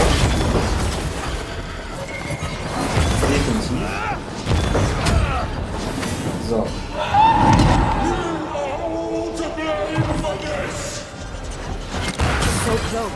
Ich verstehe nicht ganz, was die Logik dahinter ist, wann die...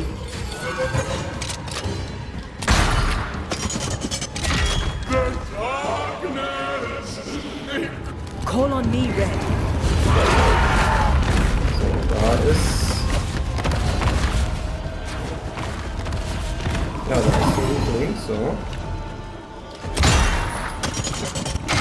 Ich muss zwischendurch wieder wehren, damit hier nicht gleich wieder eine ganze Armada steht.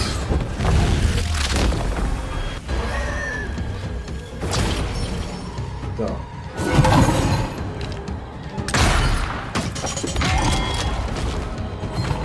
Ich habe gelernt. Freut sich nochmal auf.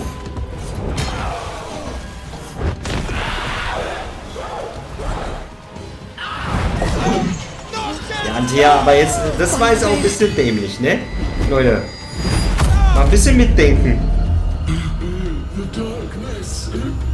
Schade, ich hätte mir gewünscht, dass sie in der dritten Phase noch mal was anderes machen. Aber gut.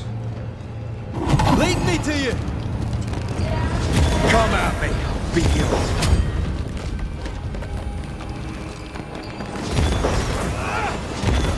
Das lässt unsere Helden auch ein bisschen dämlich aussehen, ne?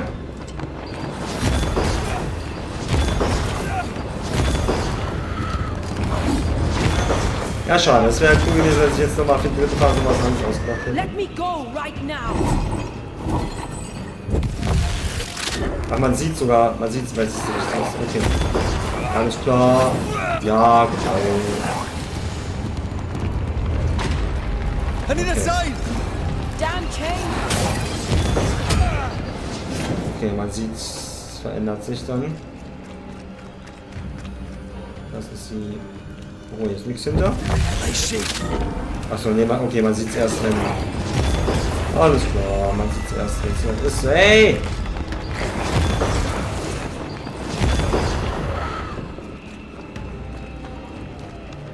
Da sieht man's. Lead me to you! Get over here! Keine Ahnung.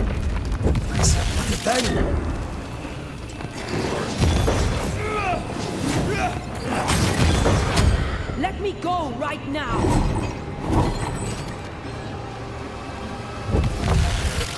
Okay.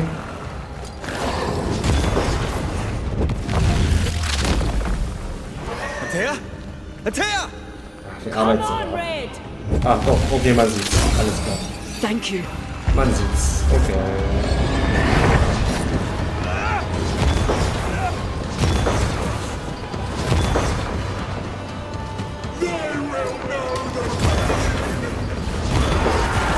I can see the weaker links.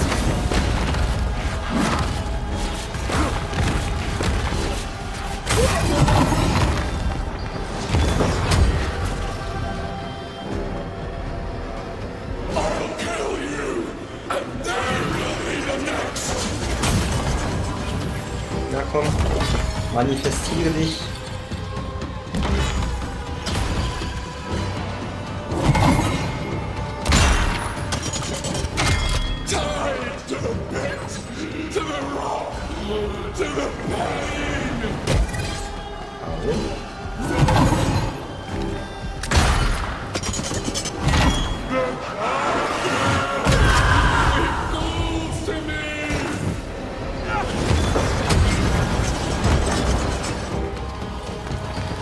Can I join in too?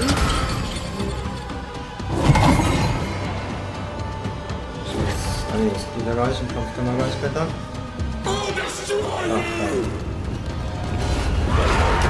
Hey.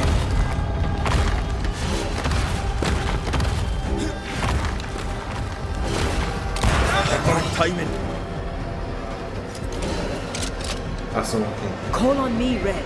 You are all to blame for this!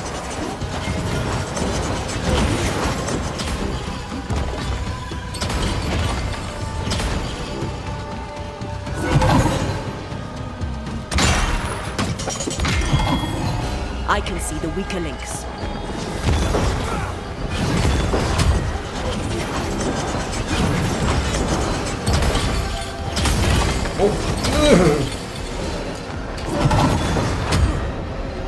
Call on me, Red. I'll kill you, and they will be the next!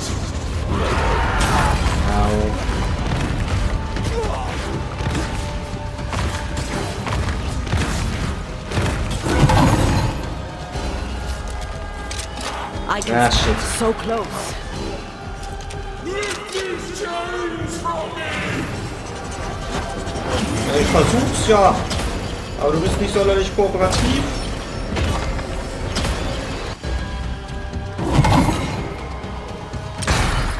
Da.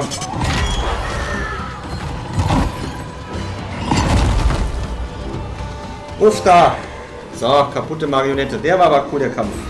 Wie gesagt, schade nur, dass sie in der letzten Phase sich jetzt nicht nochmal was Spezielles ausgedacht haben, aber ansonsten sehr, sehr cool. Hat mir gefallen.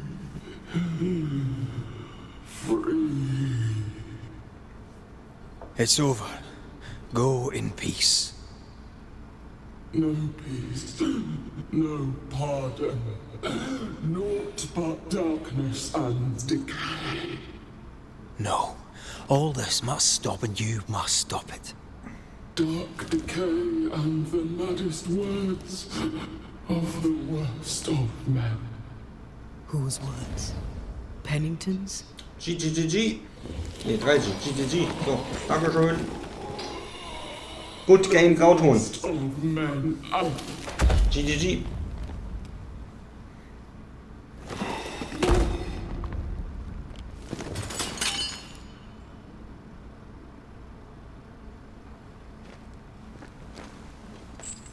When the maddening silence becomes the darkest night,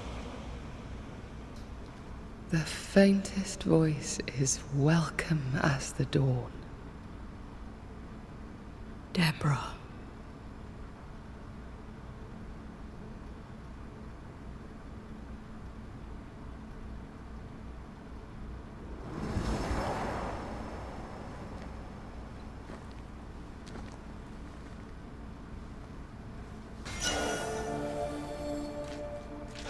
enough minds for a lifetime. Can we go now?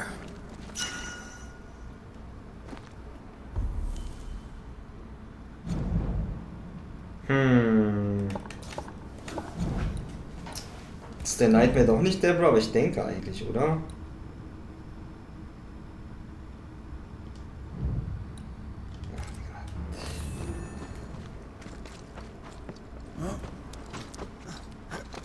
Aber das sah jetzt ja eigentlich schon aus, als wäre sie jetzt irgendwie in gewisser Form zufrieden gekommen, was dann ja nicht passen würde.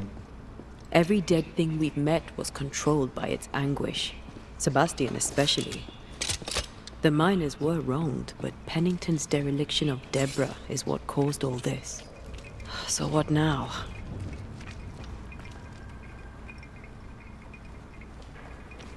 Pennington had Deborah locked up screaming. When she was dead, he ignored her. He's a disgrace. But Helen Priest is enthralled to a trickster spirit. She can't be trusted either. Eventually, we'll get to take sides.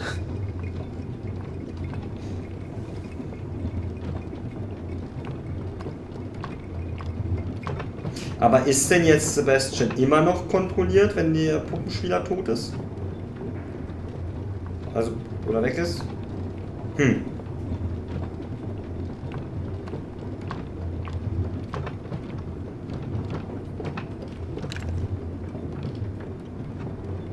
Na, mal sehen, wie sich das gleich ausspielt.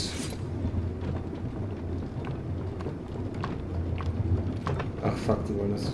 Warum ist der Pfeil beim Ziel nach unten? What is it? A rush after the fight. He'll pass. It's Sebastian, isn't it? You know I'm me, right? That I'm no puppet. Aye. Do you, though? Aye. My head may say different, but I know it in my heart. Fragen über Fragen, ja.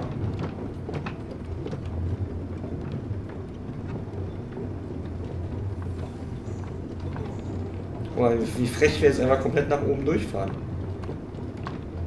Das macht mir halt Sorge, dass der Pfeil beim Ziel nach unten ist. Oder es ist das. Ah ne, es ist das Feuer, ne? Ja, okay. Ne, es sind zwei Pfeile, guck mal. Na gut, wir werden sehen. Sieht ja aber richtig aus.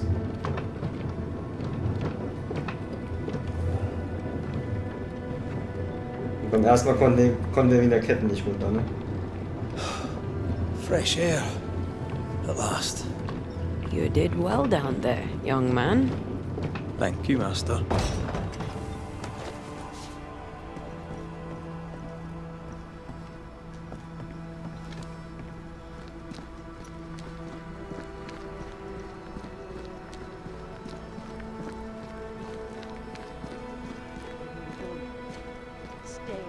Okay, dann gucken wir mal. Kapitelfinale.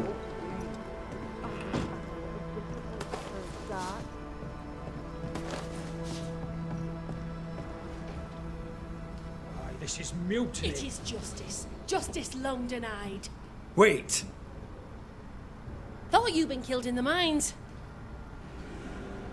Soon will all lie dead in the mines. Neither one more word nor a move from you. The mines are cleansed of their madness, which is more than I can say for this room. You banished the thing in a pit. Truly? It's gone? Aye. The puppeteer is no more. The siege is lifted. Don't get excited. You're still up to your neck in shite. You've still to answer for what you did, and what you did not. I do not answer to civilians, nor to mutineers. You will answer to the dead. Once a woman in chains cried out and you did not listen. This is why you're cursed. Confess. Your future and the future of many depends on it. I'll confess there is no future. I'll confess I led us here to make our final stand. And we still stand. To that I'll confess, and claim the credit. We fall one by one. Then we weep, We rage, but we stay loyal and true. Even the widows must stay true.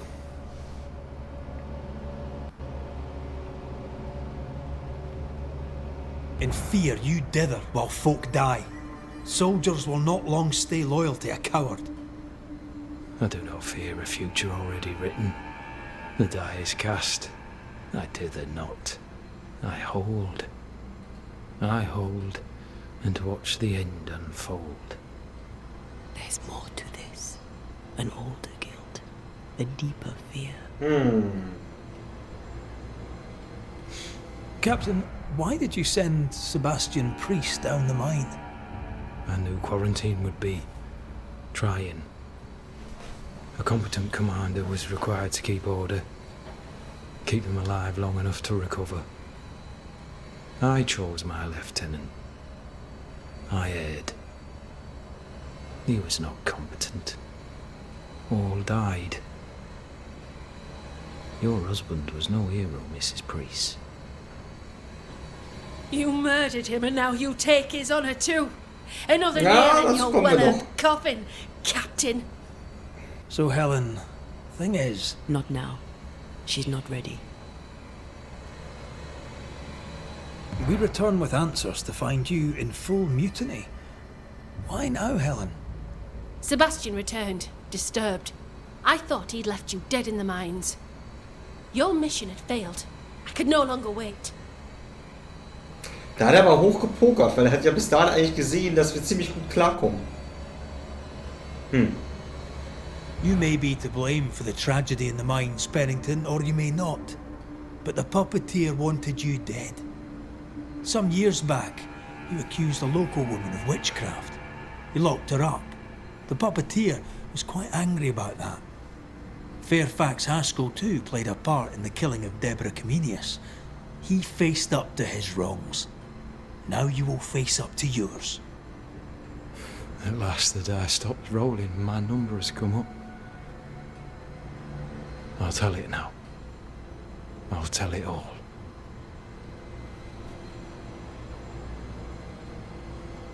When you slandered her, you knew there'd be a witch hunt. Why'd you do it? There was no slander. It was true. She was corrupt. She was evil. And she was a school teacher. Someone had to think of the children. It's horse shit, but he seems to believe it. We're getting closer to the truth.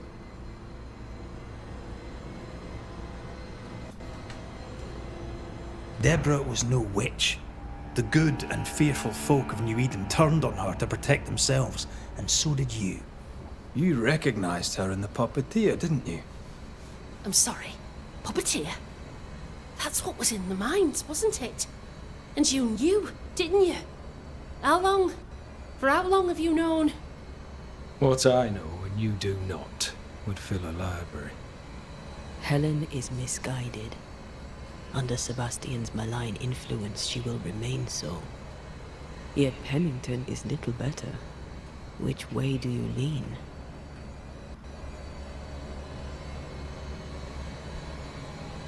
Ja, ich würde halt trotzdem sagen, der Captain. Weil, ja, der ist halt letztendlich die Ursache für alles und er ist ja selbst jetzt immer noch so. Wir warten einfach auf den Tod. Ich glaube, bei Helen, wenn man zu ihr durchdringen kann und ihr erklären, was da passiert ist, dann ist da noch eine Chance da, oder? Ich würde sagen, der Captain muss weg. Wäre meine Antwort.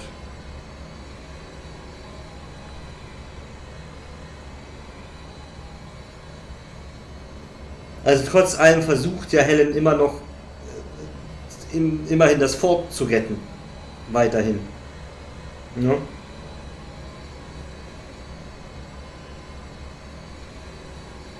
Also ich sag der Captain.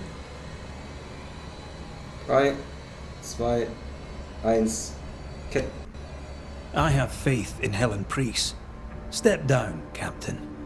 Perhaps you may begin to wash your guilt away.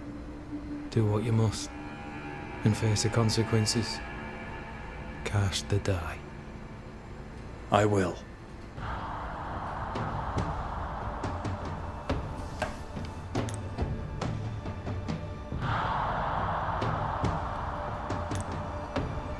So, okay. Also wenn wir ihn ist ja auch geil. Wir können ihn entweder töten oder wir können ihn verschonen und dann ist er aber auch die Säule, hat er die Verantwortung. Ja, nee, also ich würde sagen, wir opfern ihn auf.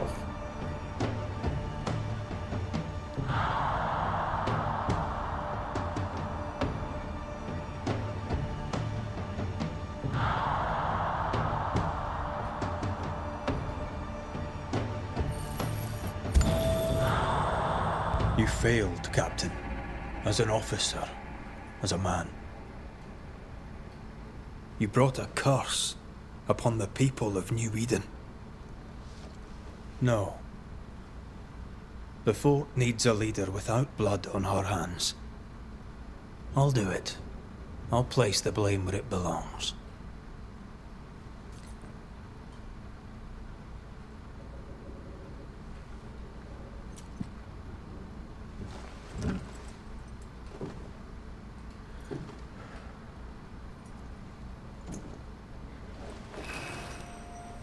How Marif, how Gunjo. Life to the living. Death to the dead.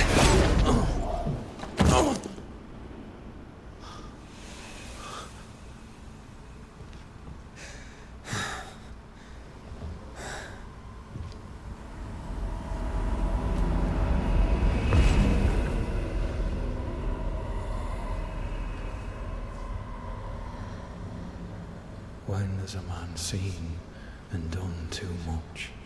As a soldier, a leader, a father.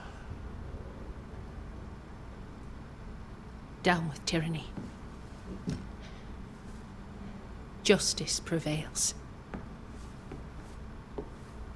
If we are to survive, there is much to do, and survive we shall.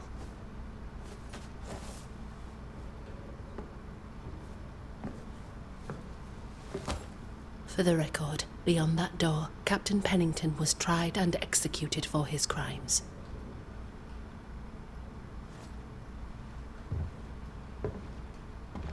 We did what was needed. The story you tell is up to you.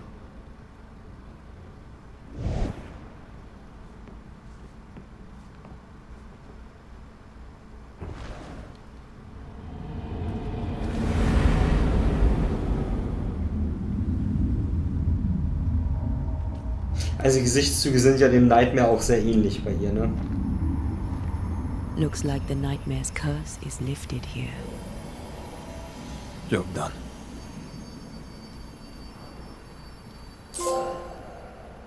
Die Bürde der Führung. So, rasten wir hier noch. Enough, John. I'll not listen to another moment of your ranting. 'Tis no rant, woman. Pennington's backbone's gone, and we'll all suffer. Ja, um Pennington müsst ihr euch nicht mehr kümmern. Hat's erledigt.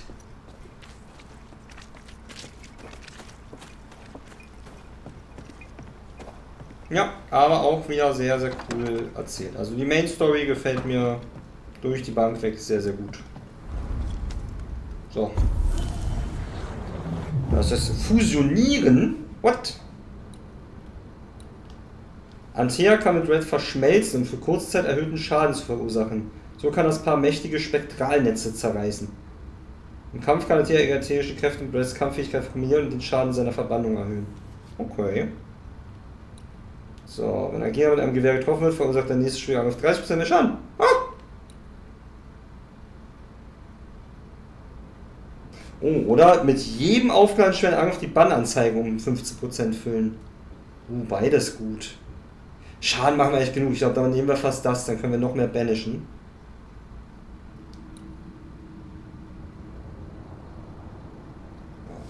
Machen wir das hier. Ach, besiegt. Obwohl, das machen wir auch relativ oft. Obwohl das natürlich auch ganz geil ist. Einfach drauf schießen und dann machen wir noch mehr Damage. Kann halt gerade gegen dolle... Ach komm, machen wir das. Einfach noch mehr rein in den schweren Angriff. So, what now? What did Ceridian say when we first met her? Once we'd weakened the nightmare's influence, we could use the void to enter its lair. Deborah's grip on the settlers has diminished. We'll return to Ceridian's island. From there, the void breach will take us back to New Eden town. Just like that, eh? Well, yes, just like that. Something bothering you. But aren't we rushing things a little? We've lost too much time already. We have a nightmare to confront, remember? Sometimes I will nicht loslassen. Another free woman, bright, sensitive, kind, murdered by a craven rabble too weak to face its own mediocrity. Cowards hiding behind fake virtue, and for what? They won't even say her name. Why? Why her?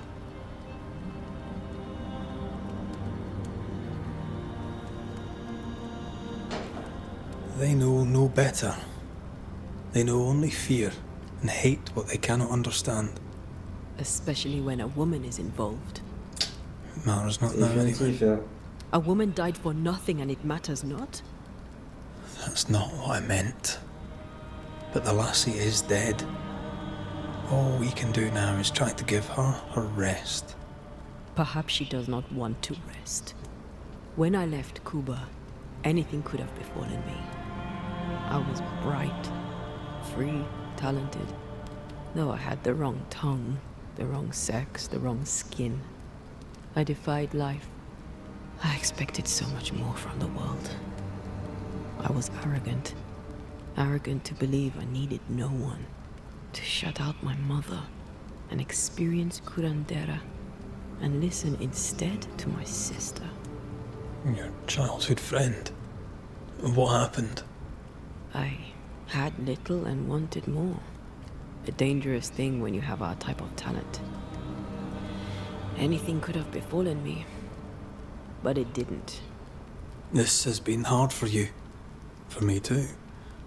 Perhaps we should think of how far we've come together and take heart. I am dead, Rory. I am dead, and sooner will be gone for good. You think I don't know this?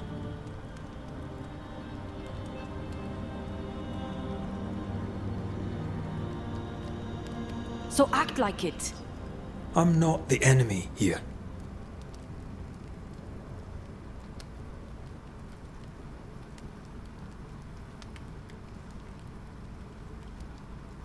Look, all this, it's a lot to endure. We're both exhausted. I know I am. I cannot tire. I know. I know how hard it's been for you. You have no idea. None at all. I'll do my best to understand, if you'll let me. We should have faith. Look at us. We'll get to where we're going. Shut up, Red. Shut up. This isn't about what we have conquered or what we have achieved or how far we have journeyed. Look at us. Look at me. I loathe what I've become. Can't you see that? I was trying to help.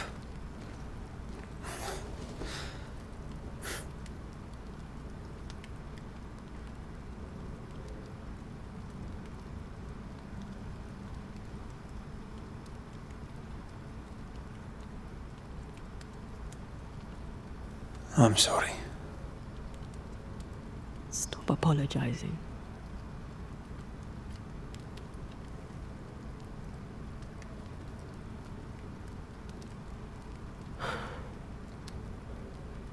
Good night.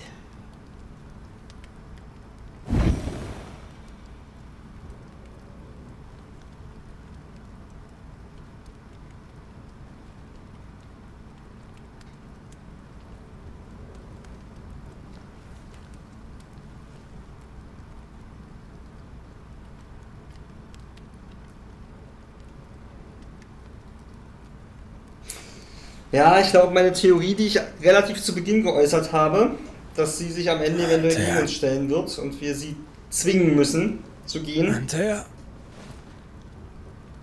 könnte passieren. Not funny. I have to walk to the stupid bloody island.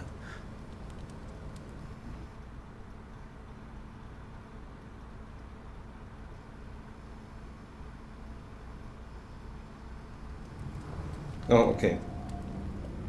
Gott sei Dank. Ich dachte schon, sie... Aber dann sind wir gefühlt kurz vom Point of No Return, kann das sein? Also, weil wir können jetzt den Riss benutzen.